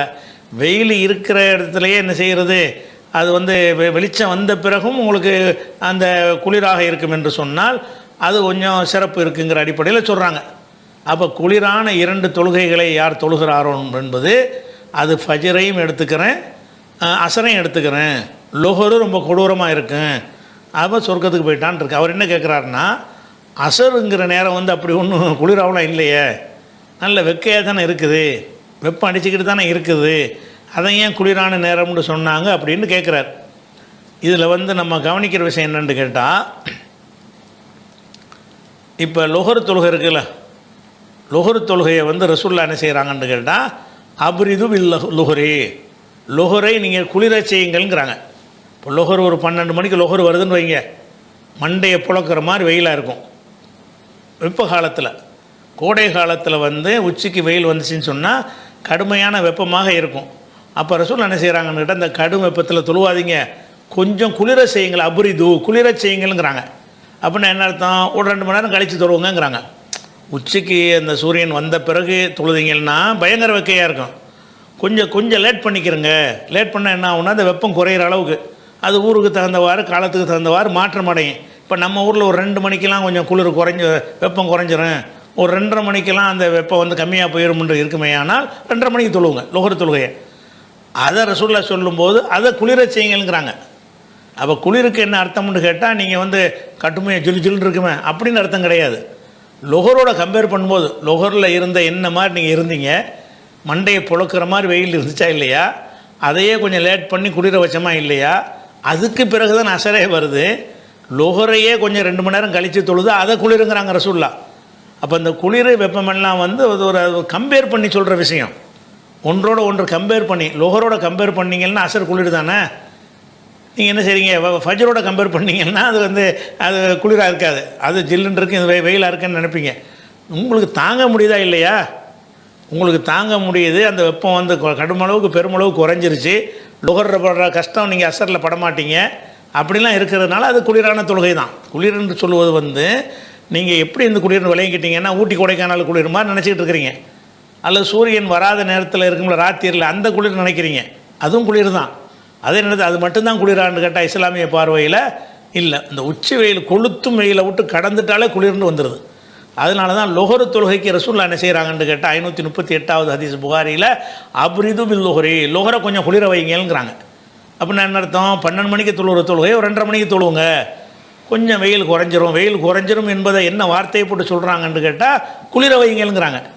அப்போ 2:30 மணிக்கு நீங்கள் லொஹர் தொழுதாலே குளிரான இடத்துல தொழுகிறீங்கன்னு அர்த்தமாகுது. ஏன் அப்படி குளிருங்கிறாங்கன்னா, அதுக்கு முந்தின நிலையோட கம்பேர் பண்ணுங்கள். 2:30 மணிக்கு உள்ள நேரத்தையும் 12 மணிக்கு உள்ள நேரத்தையும் பார்த்தீங்கன்னு சொன்னால் பல மடங்கு குறைஞ்சிருக்கும். அது 40 டிகிரி இருந்தால் 33 டிகிரி இங்கே வந்திருக்கு தன்னால். அப்போ இது கொஞ்சம் தாங்கும் அளவுக்கு உள்ள ஒரு விஷயமாக இருக்கிறது. அதனால தான் அசர் என்ன செய்கிறாங்கன்னு கேட்டால், அந்த குளிரான நேரம் என்ற ஒரு வகையில் சொல்லி காட்டுறாங்க. என் பெயர் அப்துல் கலீம், நான் சேலத்தில் இருந்து பேசுகிறேன். முலர்குலத்து ரஜப மாதம் என்ற 4406வது ஹதீஸ் புகாரி ஹதீஸை விளக்கவும் அப்படின்னு கேட்குறாங்க. அதாவது ரசூல் ஸல்லல்லாஹு அலைஹி வஸல்லம் அவர்கள் அந்த புனிதமான மாதத்தை பற்றி சொல்கிறாங்க. சொல்லும்போது அவர் சொல்லக்கூடிய ஹதீஸ் என்ன ஹதீஸ் சொன்னார், 4406 சொன்னாரா. 4406 மட்டும் இல்லாமல் 3197, 4662, 5550, 7447 இவ்வளோ ஹதீஸ்லையும் இந்த செய்தி வருது. அவர் கேட்ட விஷயம் என்ன வருதுன்னு கேட்டால், ரசூல் ஸல்லல்லாஹு அலைஹி வஸல்லம் அவர்கள் புனித மாதத்தை பற்றி சொல்கிறாங்க. அதாவது 12 மாதங்கள் இருக்கிறது. மின்ஹா அர்பாத்துன் ஹுருமுன், அதில் 4 புனித மாதங்கள். அவருடைய கேள்வி என்னென்று விளங்கிட்டு பதில் சொல்லும்போது, கேள்வி என்னென்று கேட்டால், 4 புனித மாதங்கள், சலாசத்துன் முத்தவாலியாத்துன் 3 மாதங்கள் தொடர்ச்சியாக வரக்கூடியவை.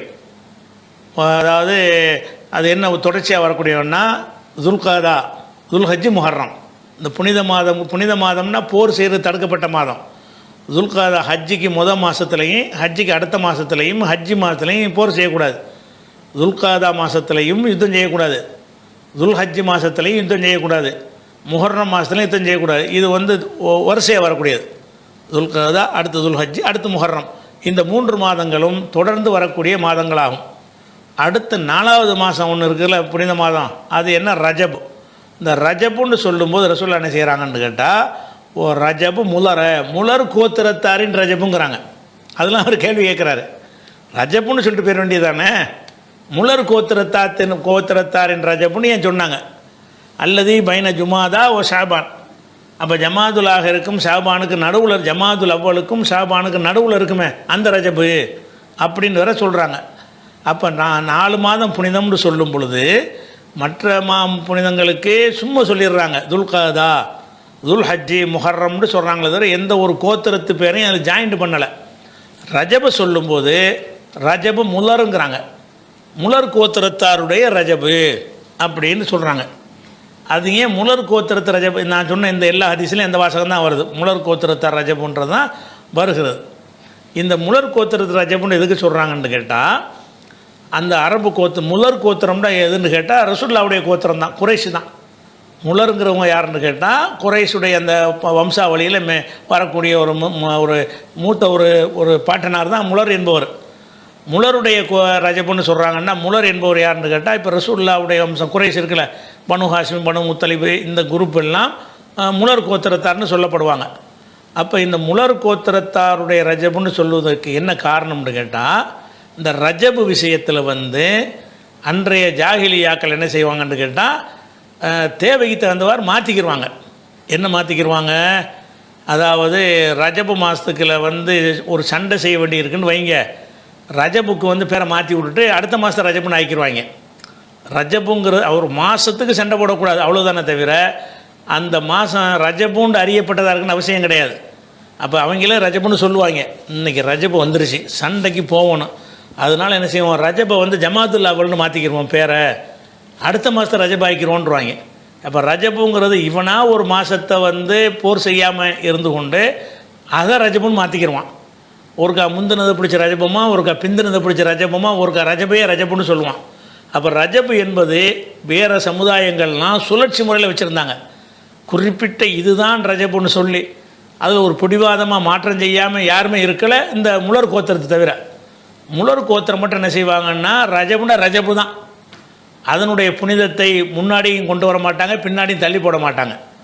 ரஜபுங்கிறது பொதுவாக ரஜபுன்னு சொன்னால் என்னவாயிரும், அவன் விளைக்கிறவான்ல, அவன் தான் முஹர்ரத்தை பிடிச்சி ஒருத்தன் ரஜபுமா, ஒருத்தன் ரபியுல் பிடிச்ச ரஜபுமா. ரஜபுண்டா அது சுழற்சி முறையில் மாறக்கூடியது. ரஜபுண்டா என்னன்னு கேட்டால், உதாரணமாக ஒரு ரமலான் மாதத்தில் அவன் சண்டைக்கு போக நினச்சான்னு வைங்களேன், சண்டைக்கு போகக்கூடாதுன்னு நினச்சான்னா ரமலான ரஜபுன்னு சொல்லிக்கிடுவான். அங்கே ரஜபு மாதத்தை ரமலான்னு மாற்றிக்கிடுவான். மாற்றிக்கிட்டு போய் என்ன செய்வான், ரஜப் மாதத்துலேயே சண்டைக்கு போடுவான். என்னடான்னு கேட்டால், இப்போ ரமலான் ஆக்கிட்டேன் நாங்கள் இதை, அதை தான் நல்லா சொல்லிக்கிறேன். இன்னமும் நசிவு ஜியாதத்துன்னு குஃபுரி, இந்த மாதங்களை தள்ளி போடுதல் என்பது குஃபுர் அதிகமாக்குறதுன்னு நல்லா கண்டிக்கிறது இவங்கள தான். அதாவது ஒரு மாதத்தினுடைய ஒரு வருஷம் இதை புனிதங்கிறாங்க, அடுத்த வருஷத்துக்கு புனிதம் இல்லைங்கிறாங்கன்னு கூட குரானில் வசனம் இருக்குல்ல, யுஹில்லுன் ஆமன் ஹர்ரிமுன் ஆமன். ஒரு வருஷம் புனிதங்கிறாங்க, ஒரு வருஷம் புனிதம் இல்லைங்கிறாங்க, மாதத்தை தள்ளி போடுறாங்க, மாதங்களின் புனிதத்தை தள்ளி போடுகிறார்களே, இது குஃபுர் அதிகமாக்குறது என்று எல்லாம் கண்டிக்கிறான். அந்த வசனத்தில் இருந்தும் என்ன தெரியுதுன்னு கேட்டால், இந்த மாதங்களை துல்காதா, துல்ஹஜ், முஹர்ரத்தை ஒன்றுமே செய்ய மாட்டாங்க. ஏன்னு கேட்டால், துல்ஹஜ்ஜுங்கிறது ஹஜ்ஜுடைய மாதம், அதில் கண்டிப்பாக சண்டை செஞ்சான்னா அவனுக்கு வருவாயே அடிச்சு போயிடும். மார்க்க விஷயத்துக்கு தனியாக வைங்க, அவனுக்கு என்ன மார்க்கம், ஹஜ்ஜை வச்சு தான் அவன் சம்பாத்தியமே. அந்த ஹஜ்ஜுக்காக உலகமெல்லாம் கூடும் பொழுது தான் அவனுக்கு வியாபாரம் நடக்கும். அந்த பகுதி மக்களுடைய செழிப்பாக வாழ முடியும். அந்த ஹஜ்ஜிக்கு துல்கதால வர ஆரம்பிச்சிருவாங்க, அதுக்கு முந்தின மாதத்துலேயே. அது மாதிரி ஹஜ்ஜி முடிச்சுட்டு ஒரு மாதம் வரைக்கும் டேரா போடுவாங்க. 3 மாதம் சந்தை நடக்கும். 3 மாதம் அங்கே சந்தை நடக்கிறதுனால அப்போ சந்தை நடக்கும்போது சண்டை போட மாட்டான்.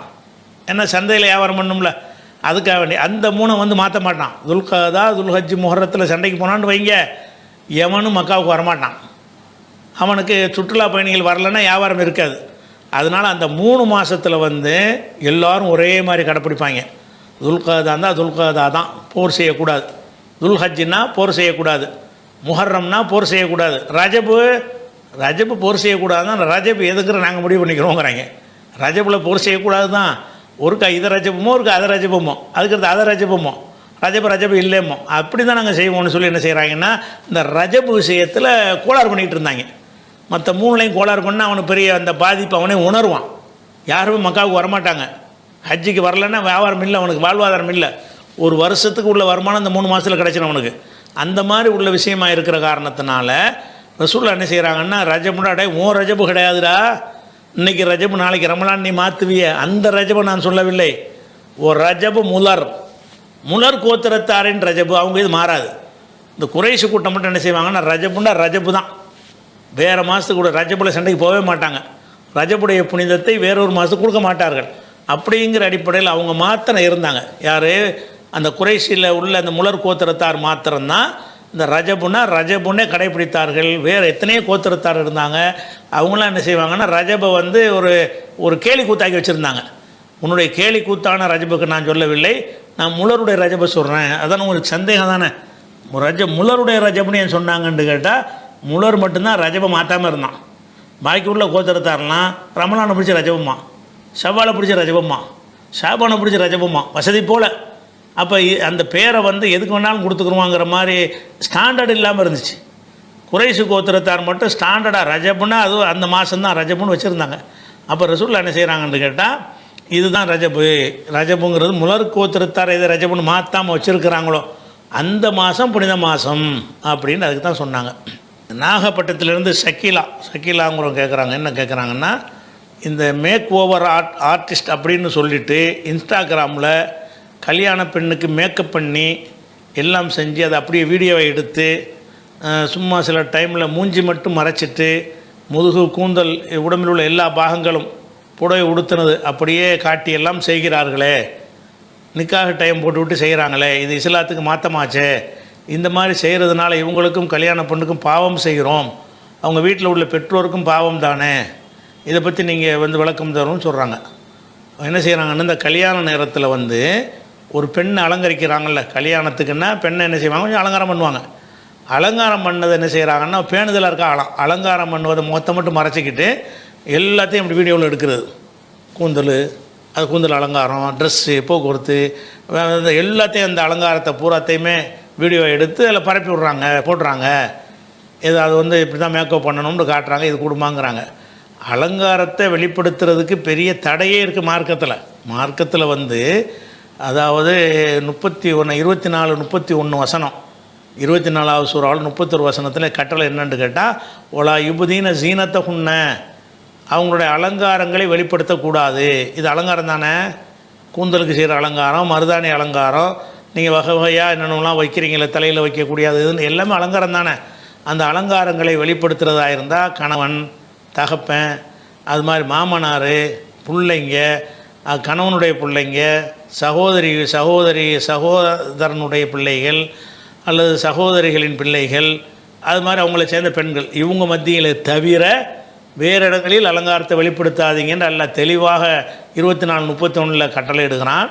இவங்க அந்த அலங்காரத்தை மட்டும் தனியாக கவர் பண்ணி ஊர்வலமெல்லாம் பரப்புகிறாங்க.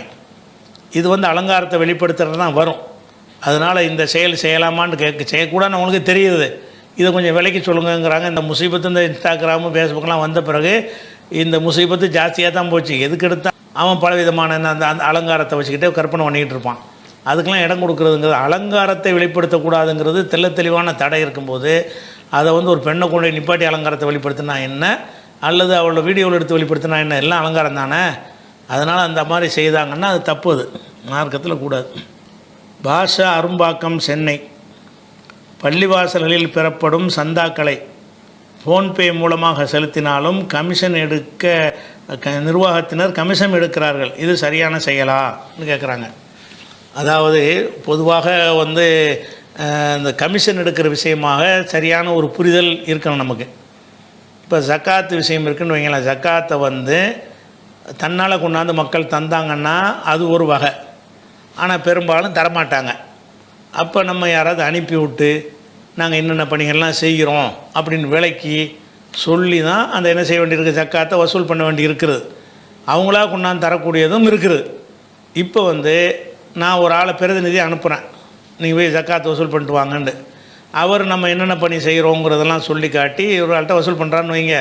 இப்படி வசூல் பண்ணிட்டு வந்தார்னு சொன்னால் அவருக்கு அதிலேருந்து ஏதாவது கொடுக்கலாமா, அந்த ஜக்காத்தில் இருந்தே வசூல் பண்ணிட்டு வர்றதுலேருந்தே கொடுக்கலாமான்னு சொன்னால் அது நியாயமான ஒரு ஊதியத்தை நம்ம அதிலேருந்து கொடுக்கலாம்.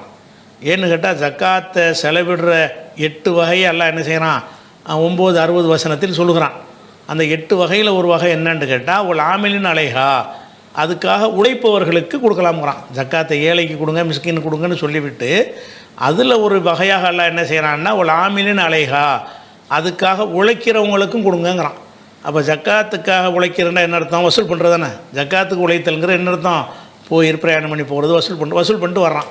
வசூல் பண்ணிட்டுருக்குன்னு போனான்னு சொன்னால் அவனுக்கு வாழ்வாதாரத்துக்கு என்ன செய்வான், அவன் சாப்பிடணுமா இல்லையா, அவனுக்கு என்ன செய்வது என்றால் அந்த வாங்கிட்டு வர்ற ஜக்காத்தில் இருந்த இந்த ஒரு மாதம் 10,000 நீ வாங்கிக்க, அல்லது 5,000 தேவைக்கு அந்த அந்த அந்த உழைப்புக்கு என்ன கொடுக்கணுமோ.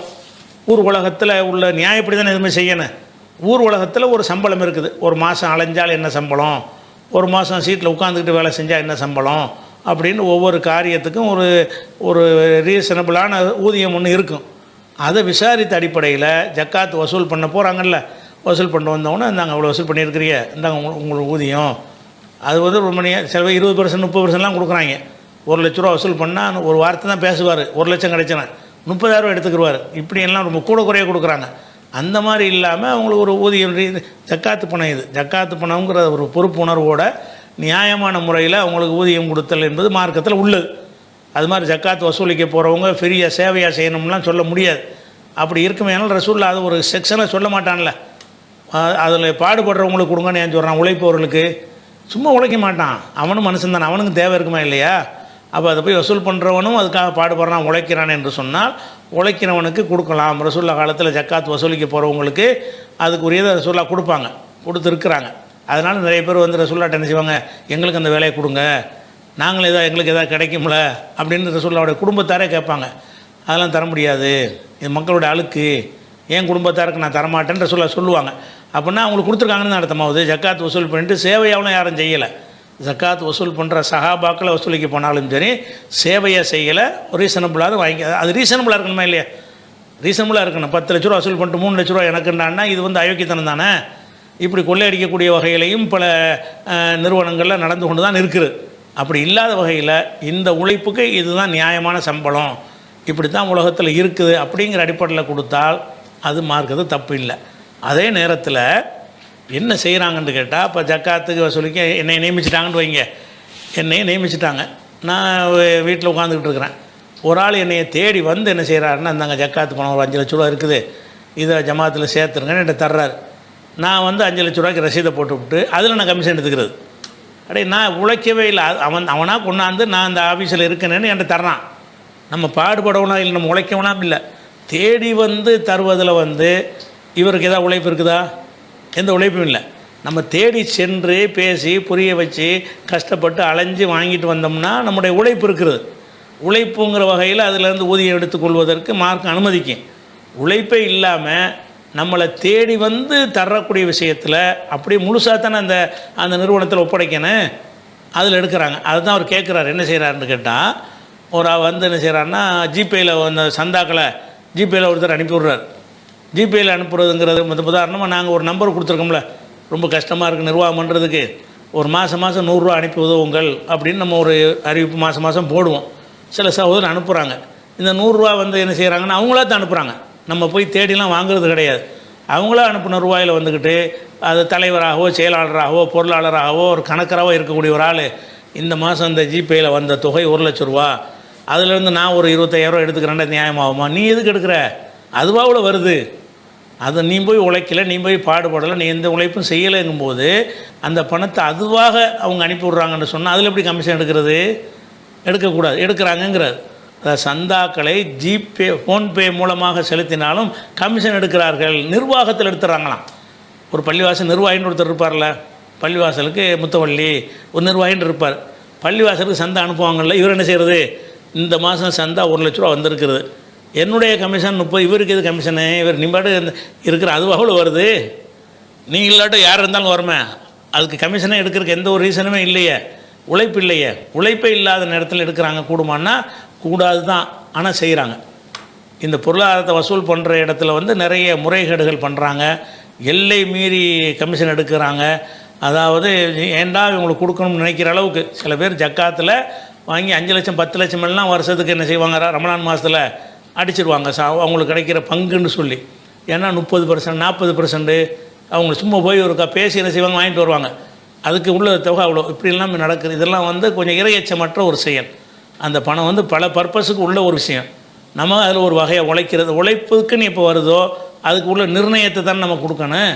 அந்த நிர்ணயத்தை தாண்டி வாங்குறாங்க என்பதற்கு தான் அவர் சுட்டி காட்டுறாரு. அது தன்மை இருக்குது, ஆனால் தப்புது. தென்காசி யூசுப் கேட்குறாரு, கழிவறையில் வைத்து அஸ்ஸலாமு அலைக்கும் என்று கூறலாமா? நபிகள் நாயகம் அவர்கள் கூறக்கூடாது என்று சொல்லியிருக்கிறார்களா? ஒரு ஆள் வந்து பாத்ரூமில் இருக்கிறார், பாத்ரூமில் இருந்துக்கிட்டு அஸ்ஸலாமு அலைக்கும்ங்கிறார். அல்லது நம்ம உட்காந்துட்டு அஸ்ஸலாமு அலைக்கும் அலைக்கும் சலாம்ங்கிறார். பாத்ரூமுக்குள்ளே இருந்து கொண்டு அஸ்ஸலாமு அலைக்கும் சொல்லலாமா என்பது அவருடைய கேள்வி. இது சம்பந்தமாக நசையிலையும் திருமதியிலையும் அபுதாவுதிலையும் ஒரு ஹதீஸ் இருக்குது, ஒரு சரியான ஹதீஸ். இப்னு உமர் அறிவிக்கிறாங்க. என்ன ஹதீஸ்ன்னா, மர்ர ரஜுலுன் அலன் நபி ஸல்லல்லாஹு அலைஹி வஸல்லம், ஒரு மனிதர் நபிகள் நாயகம் ஸல்லல்லாஹு அலைஹி வஸல்லம் அவர்களை கடந்து சென்றார். ஒஹு எபூலு, நபி அவர்கள் சிறுநீர் கழித்து கொண்டிருக்கிறாங்க. ஒரு ஓரமாக என்ன செய்கிறாங்க, சிறுநீர் கழித்து கொண்டு இருக்கும் பொழுது அப்படி பேக்கில் அப்படி கடந்து போகிறார். கடந்து போகும்போது ரசூலுல்லாஹ் சிறுநீர் கழிக்க அறியாமை காலத்து மக்கள் தானே, நாகரிகம்லாம் பிறகு தான் கற்றுக்கிட்டாங்க. காட்டு மிராண்டி மாதிரி இருந்தவங்க தான். அதனால் ஒரு சல்லம் அலைஹி, ரசூலுல்லாஹ் யூரின் போயிட்டு இருக்காங்க, அஸ்ஸலாமு அலைக்கும்ங்கிறார். அப்போது சல்லம் அலைஹி, ரசூலுல்லாஹ்வுக்கு அவர் சலான் சொன்னார். ஃபலம் யருத் அலைஹிஸ்ஸலாம், ரசூலுல்லாஹ்வுக்கு பதில் சொல்லலை. பொதுவாக சலான் சொன்னால் பதில் சொல்லணும்ல. இவர் வந்து ரசூலுல்லாஹ் வந்து யூரின் போயிட்டுருக்கும்போது என்ன செய்யறார், அவர் கடந்து போகும்போது ரசூலுல்லாஹ் யூரின் போயிட்டுருக்கிறாங்களே, அஸ்ஸலாமு அலைக்கும்ட்டார். ரசூலுல்லாஹ் அவருக்கு பதில் சொல்லலை அப்படிங்கிற ஹதீஸ் வந்து நசை திருமதி அபுதாவுதில் இருக்கிறது. அப்போ ரசூலுல்லாஹ் அதாவது சலாம் சொல்வதை விட சலாமுக்கு பதில் சொல்வது கட்டாயமாயிடுது. சலாம் சொல்வது சுன்னத்து, அது சொல்லிட்டாருன்னா நீங்கள் பதில் சொல்வது கடமை. அந்த கடமையான ஒரு நிலையில் இருக்கும்போது ரசூலுல்லாஹ் என்ன செய்யலை, அவர் சலான் சொன்ன சலாத்துக்கு பதில் சொல்லாமல் இருந்து விட்டார்கள். அப்படின்னா பதில் சொல்ல தேவையில்லை. பதில் சொல்ல வேண்டிய இல்லைன்னா சொல்லக்கூடாதுன்னு அர்த்தம். சலான் சொல்லியும் கூட பேசாமல் இருந்துட்டாங்கன்னா என்ன அர்த்தம், இது சலான் சொல்வதற்குரிய இடம் இல்லை, அதான் எனக்கு அர்த்தம். இது ஒன்றே போதுமானதாக இருக்குது. எனது பெயர் Ahmed Rais, Kayalpattinam, Saudi Arabia, Jeddah என்று கேட்குறாரு. வீட்டில் நானும் என் மனைவியும் இருக்கிறோம். எனக்கு குழந்தைகள் இல்லை, எனக்கு தாய் தந்தையரும் இல்லை, என் மனைவிக்கும் தாய் தந்தையர் இல்லை. எனக்கு ஒரு சகோதரியும் 4 சகோதரர்களும் இருக்கிறார்கள். எனது மனைவிக்கு 2 சகோதரிகள் இருக்கிறார்கள். அதில் ஒரு சகோதரி மரணித்து விட்டார். இப்போது கேள்வி என்னவென்றால், எனது சம்பாத்தியத்தில் வாங்கிய சொத்துக்கள் எனக்கு இருக்கிறது. எங்கள் இருவரின் மரணத்திற்கு பிறகு இந்த சொத்துக்கள் இஸ்லாமிய சரிய சட்டப்படி யாருக்கெல்லாம் சேரும், பதில் சொல்லணும்னு கேட்குறாங்க.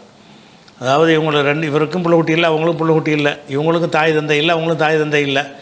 இருக்கிறதுலாம் யார் இருக்கிறாங்க, இவர் தரப்பில் யார் இருக்கிறாங்களாம்.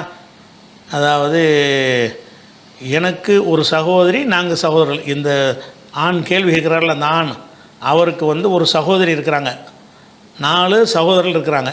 இதை தவிர யாருமே இல்லைன்னு சொல்கிறார். இப்போ எங்களுடைய சொத்தை எப்படி பங்கு வைக்கிறேன்னு கேட்குறாங்க. சொத்து பங்கு என்பது வந்து இண்டிவிஜுவலாக தனித்தனியாக தான் கேட்கணும். நீங்கள் தனியாக கேட்கணும், உங்கள் மனைவி தனியாக கேட்கணும். உங்கள் பேரில் உள்ள சொத்துக்கு உள்ள சட்டம் தனி, உங்கள் மனைவி பேரில் உள்ள சொத்துக்கு சட்டம் தனி. நீங்கள் 2 ஒரே செகண்டில் செத்து போவீங்களா? மரணம் வந்து 2 பேருக்கு ஒரே நேரத்திலேயே வராதுல. நீங்கள் மௌத்தாயிட்டீங்கன்னா உங்கள் சொத்தில் மனைவிக்கு பங்கு போய் சேரும். உங்கள் மனைவி மௌத்தா போயிட்டாங்கன்னு சொன்னால், அவங்க உசுரோடு வந்து நீங்கள் போயிட்டீங்கன்னா அவங்க சொத்து உங்களுக்கு வரும். அப்போ கணவன்கிட்ட மனைவிக்கு வாரிசு உரிமை இருக்குது, மனைவிட்டேருந்து கணவனுக்கு வாரிசு உரிமை இருக்கிறதுனால நாங்கள் இறந்து விட்டாலும் இப்படி கேள்வி கேட்பீங்க? தனித்தனியாக கேட்கணும். முதல்ல கணவர் உங்களை எடுத்துக்கிறோம். நீங்கள் இருக்கிறீங்க, இப்போ கணவருக்குள்ளது நான் சொல்கிறேன். கணவருங்கிற முறையில் கேள்வி கேட்டவர் வந்து உங்களுக்கு வந்து நீங்கள் மூத்தா போயிடுறீங்க, உங்கள் மனைவி இருக்கிறாங்க. இப்படி இருந்தார்களே ஆனால் உங்கள் சொத்தை வந்து மனைவிக்கு வந்து என்ன செய்யணும்னு கேட்டால் வந்து அதாவது மனைவிக்கு வந்து 8ல் 1 கொடுக்கணும். பொதுவாக மனைவிக்கு என்ன செய்யணும், 8ல் 1 கொடுக்கணும். வந்து என்ன மனைவிக்கு வந்து 4ல் 1 கொடுக்கணும். ஏன்னா பிள்ளை இல்லை, அவங்களுக்கும் பிள்ளை இல்லை, உங்களுக்கும் பிள்ளை இல்லை. மனைவிக்கு 4ல் 1 கொடுக்கணும். மீதி உள்ள 3 தான் இருக்குது. அந்த 3 தான் என்ன செய்யணும், நீங்கள் இவங்களுக்கெல்லாம் வந்து பங்கு வச்சுக்கணும். அப்படி பண்ணுவதாக இருந்தால் உங்கள் சொத்தை வந்து 12 பாகமாக ஆக்கணும். உங்கள் சொத்தை 12 பாகமாக ஆக்கி அதை நீங்கள் மூத்தா போயிடுறீங்க, உங்கள் மனைவி ஹயாத்தோடு இருப்பாங்க. அந்த 12ல் காவாசி எவ்வளவு, 3 மனைவிக்கு சேர்ந்துடும். 12ல் 9 இருக்கும்ல, அந்த 9 என்ன செய்யணும்னு கேட்டால் 4 சகோதரர்களுக்கும் ஆளுக்கு 2 வீதம் 8 கொடுத்துடணும். சகோதரிக்கு 1 கொடுத்துடணும். அப்போ உங்கள் சகோதரிக்கு 1 போயிடும், உங்கள் சகோதரன்மார்களுக்கு ஆளுக்கு 2 வீதம் 8 போயிடும் 9, உங்கள் மனைவிக்கு 3 போயிடும் 12. அப்போ உங்கள் சொத்தை பிரிக்கிறது இப்படி தான் பிரிக்கணும். அல்லது நீங்கள் மூத்தா போகிறதுக்கு முன்னாடி உங்கள் மனைவி மூத்தா போய் இருந்தாங்கன்னு வைங்க, அப்போ எப்படி பிரிக்கணும்னு கேட்டால் அது நீங்கள் மூத்தா போயிட்டீங்க, உங்கள் மனைவி இல்லை, அவங்க 4 சகோதரர்களும் ஒரு சகோதரியும் இருக்கிறாங்கன்னு சொன்னால் மொத்த சொத்தை 9 பங்காக வைக்கணும். 9 பங்காக வச்சு 4 சகோதரர்களுக்கும் ஆளுக்கு 2 கொடுத்துடணும், சகோதரிக்கு 1 கொடுத்துடணும். 9 முடிஞ்சு போச்சு. அப்போ நீங்கள் மூத்தா போனதுக்கு பிறகு மூத்தா போகும்போது அதுக்கு முன்னாடி உங்கள் மனைவி மூத்தா இருந்தாங்கன்னா அதுக்கு ஒரு சட்டம். மனைவி மூத்தா போக மரணிச்சு இருந்தார்கள் என்று சொன்னால் அதுக்கு ஒரு சட்டம். ரெண்டையும் நான் உங்களுக்கு சொல்லிட்டேன். நீங்கள் மரணிக்கும் பொழுது உங்கள் மனைவி உயிரோடு இருந்தார்களே ஆனால் 12 பங்காக வச்சு 8, 1, 3 என்று பிரிக்கணும். உங்கள் மனைவி முன்னாடி உங்களுக்கு முன்னாடி மூத்தா போய் இருந்தாங்கன்னு சொன்னால் 9 பங்காக வச்சு 4 சகோதரர்களுக்கும் தலா 2 வீதம் 8, ஒரு சகோதரிக்கு 1, ஆக மொத்தம் 9. இது வந்து உங்களுக்கு உள்ள கணக்கு.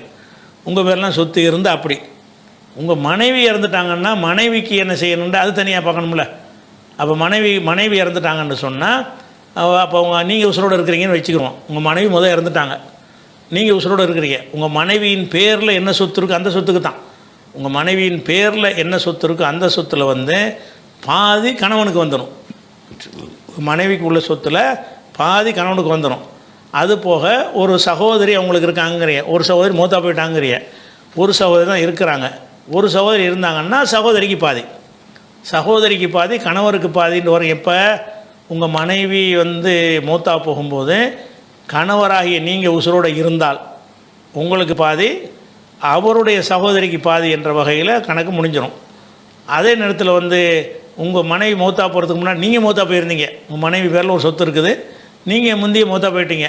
இப்போ அவங்களுக்கு யார் இருக்கிறா, ஒரு சகோதரி தான் இருக்கிறாங்க, வேறு யாருமே இல்லை என்று சொன்னால் எல்லாம் சகோதரிக்கு போயிடும். பாதி தான் முறைப்படி வரேன், மீதி யாரும் இல்லைங்கிற பட்சத்தில் திருப்பி எல்லாமே அவங்களுக்கு போய் சேர்ந்துடும். அதனால் வந்து இப்படி குறிப்பிட்டு பிரித்து தான் அந்த வாரிசுரிமை கேள்வி என்ன செய்யணும், கேட்கணும். ஜித்தாவிலிருந்து சாகுல் அமீது கேட்குறார், சமீப காலமாக சமூக ஊடகத்தில் பரவும் வீடியோ பற்றிய கேள்வி.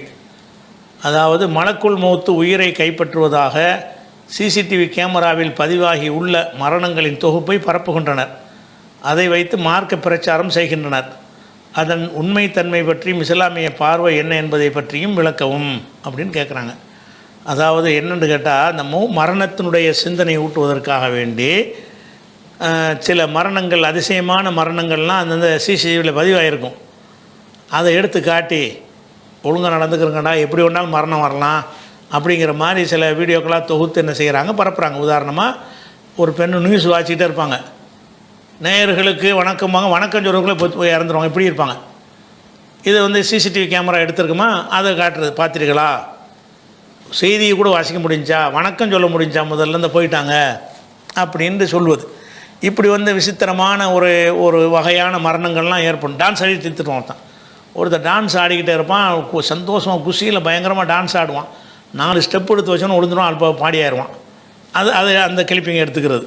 இப்படி திடீர் மரணம், எதிர்பாராத மரணம், மனுஷன் நம்பிக்கை இல்லாத எதிர்பார்க்காத வகையில் இறந்துடுறாங்கல்ல, அந்த மாதிரி வீடியோக்களையாக தொகுத்து இதை வைத்து நம்ம பிரச்சாரம் பண்ணலாமான்னு கேட்குறாரு.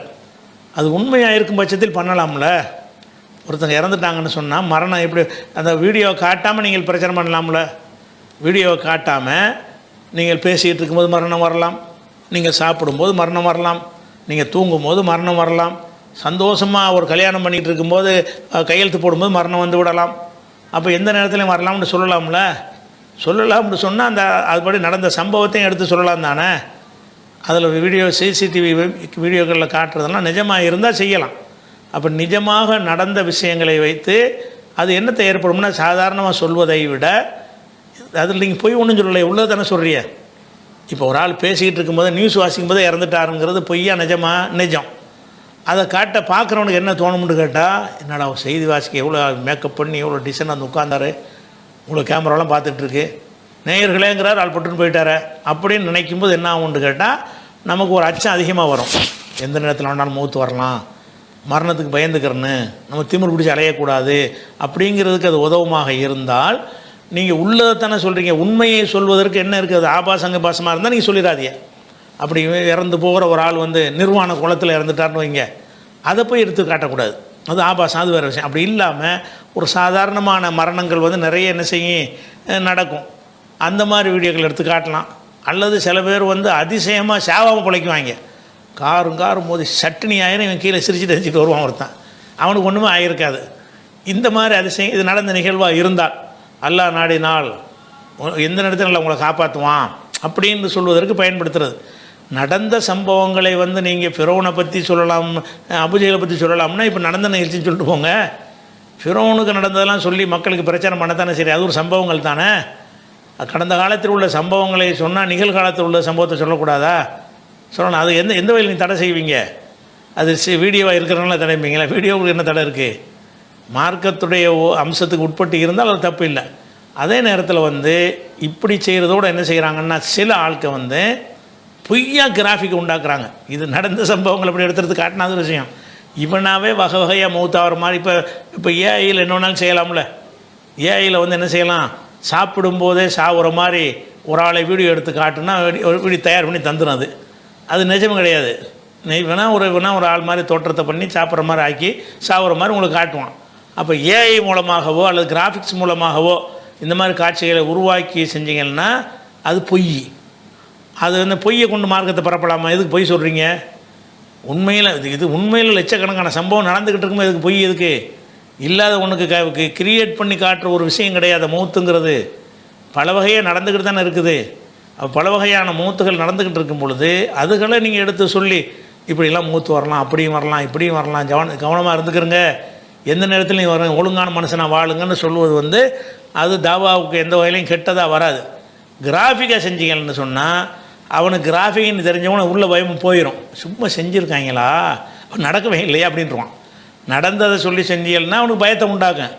நீங்கள் இதை ஒருத்தன் போட்டு காட்டுவீங்க, இன்னொருத்தன் சொல்லுவாடா இது நெசமாக இல்லைடா, சும்மா கற்பனடாது, பொய்ய சொல்கிறாங்கடா அப்படின்னா என்னவாயிரும், மரணத்துடைய பயத்து பதில் ஒரு கேலி குத்தா தமாஷா போயிடும் உங்களுக்கு. அதனால் வந்து மெய்யான சம்பவங்களை வைத்து சொல்வதற்கு மார்க்கத்தில் கூடாது என்று யாராவது சொல்வார்களே, அதனால் அவங்க ஆதாரங்கள் ஏன் கூடாதுங்கிறீங்க?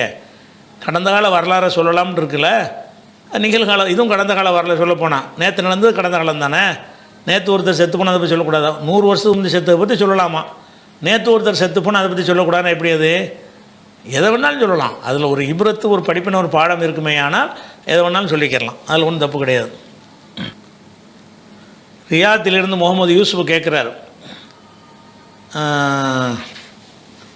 தலாக்கான வீட்டில் போய் அந்த பெண் வீட்டார் யாரும் பேசக்கூடாது, உறவுகள் பேசக்கூடாது, நல்லது கெட்டது கலக்கக்கூடாதுன்னு சொல்கிறாங்க, இது சரியா அப்படின்னு கேட்குறாங்க. அதாவது ஒரு கணவன் மனைவிக்கு பிரச்சனை ஏற்படுது, பிரச்சனை ஏற்பட்டு விவாகரத்து ஏற்பட்டுருது. விவாகரத்து ஏற்பட்டுச்சுன்னு சொன்னால் அந்த இவன் தலாக்கு விட்டுறான்னு வைங்க, கணவன் சைட்லேருந்து தலாக்கு விட்டுறான். அப்போ அந்த மனைவி பாதிக்கப்படுறான். பாதிக்கப்படும் போது அந்த மனைவியுடைய குடும்பத்தார் என்ன செய்வாங்கன்னு கேட்டால், அவன்கிட்ட எந்த உரம் வச்சுக்கிறாதையே, உறவினராக கூட இருப்பான். கல்யாணம் பண்ணி கொடுக்கும்போது உறவினராக இருந்து கூட கல்யாணம் பண்ணி கொடுத்துருப்பீங்க, அந்த வீட்டுக்கு போகாதீங்க, தண்ணி கூட கொடுக்காதீங்க, நல்லது கிட்டதை கலந்துக்கிறாதீங்க, கூப்பிடாதீங்க அப்படிங்கிற மாதிரியெல்லாம் சொல்கிறாங்களே, இது சரியான்னு கேட்குறாங்க. இதில் வந்து 2 விஷயம் அதில் இருக்குது. அதாவது விவாகரத்து என்பது மார்க்கம் அனுமதிச்சிருக்கிறதுங்கிறதுல மாற்றுக்கிறது கிடையாது. பெண்கள் சைடுக்கும் மார்க்கம் அனுமதிச்சிருக்கிறது, ஆண்கள் சைடுக்கும் மார்க்கம் அனுமதிச்சிருக்கிறது. இவங்களும் விவாகரத்து வாங்கிக்கிறலாம், அவங்களும் வாங்கிக்கிறலாங்கிறது மார்க்கம் அனுமதித்த ஒரு விஷயம். இந்த அனுமதிச்சதுங்கிறது மார்க்க அனுமதின்னு ஒரு பக்கம் இருந்தாலும், உலகத்தில் அது செல்லும்னு இருந்தாலும் அல்லாஹ்வுக்கு அது சரியாக இருக்குமான்னு ஒரு பார்வை இருக்குது. ஒரு மனைவியை எந்த ரீசனும் இல்லாமல், அவன் மேலே எந்த ஒரு தப்பும் இல்லாமல், ஒரு காரணம் இல்லாமல் ஒருத்தன் செய்கிறான், விவாகரத்து பண்ணுறான். இப்போ இது மார்க்கத்தில் விவாகரத்துக்கு அனுமதி இருந்தாலும் எல்லாருக்கும் தெரியுது இவன் செய்கிற விவாகரத்துக்கு தப்பு. இவன் போய் வேற ஒரு பொண்ணோட தொடர்பு வச்சுக்கிட்டு தான் வேணாங்கிறான்.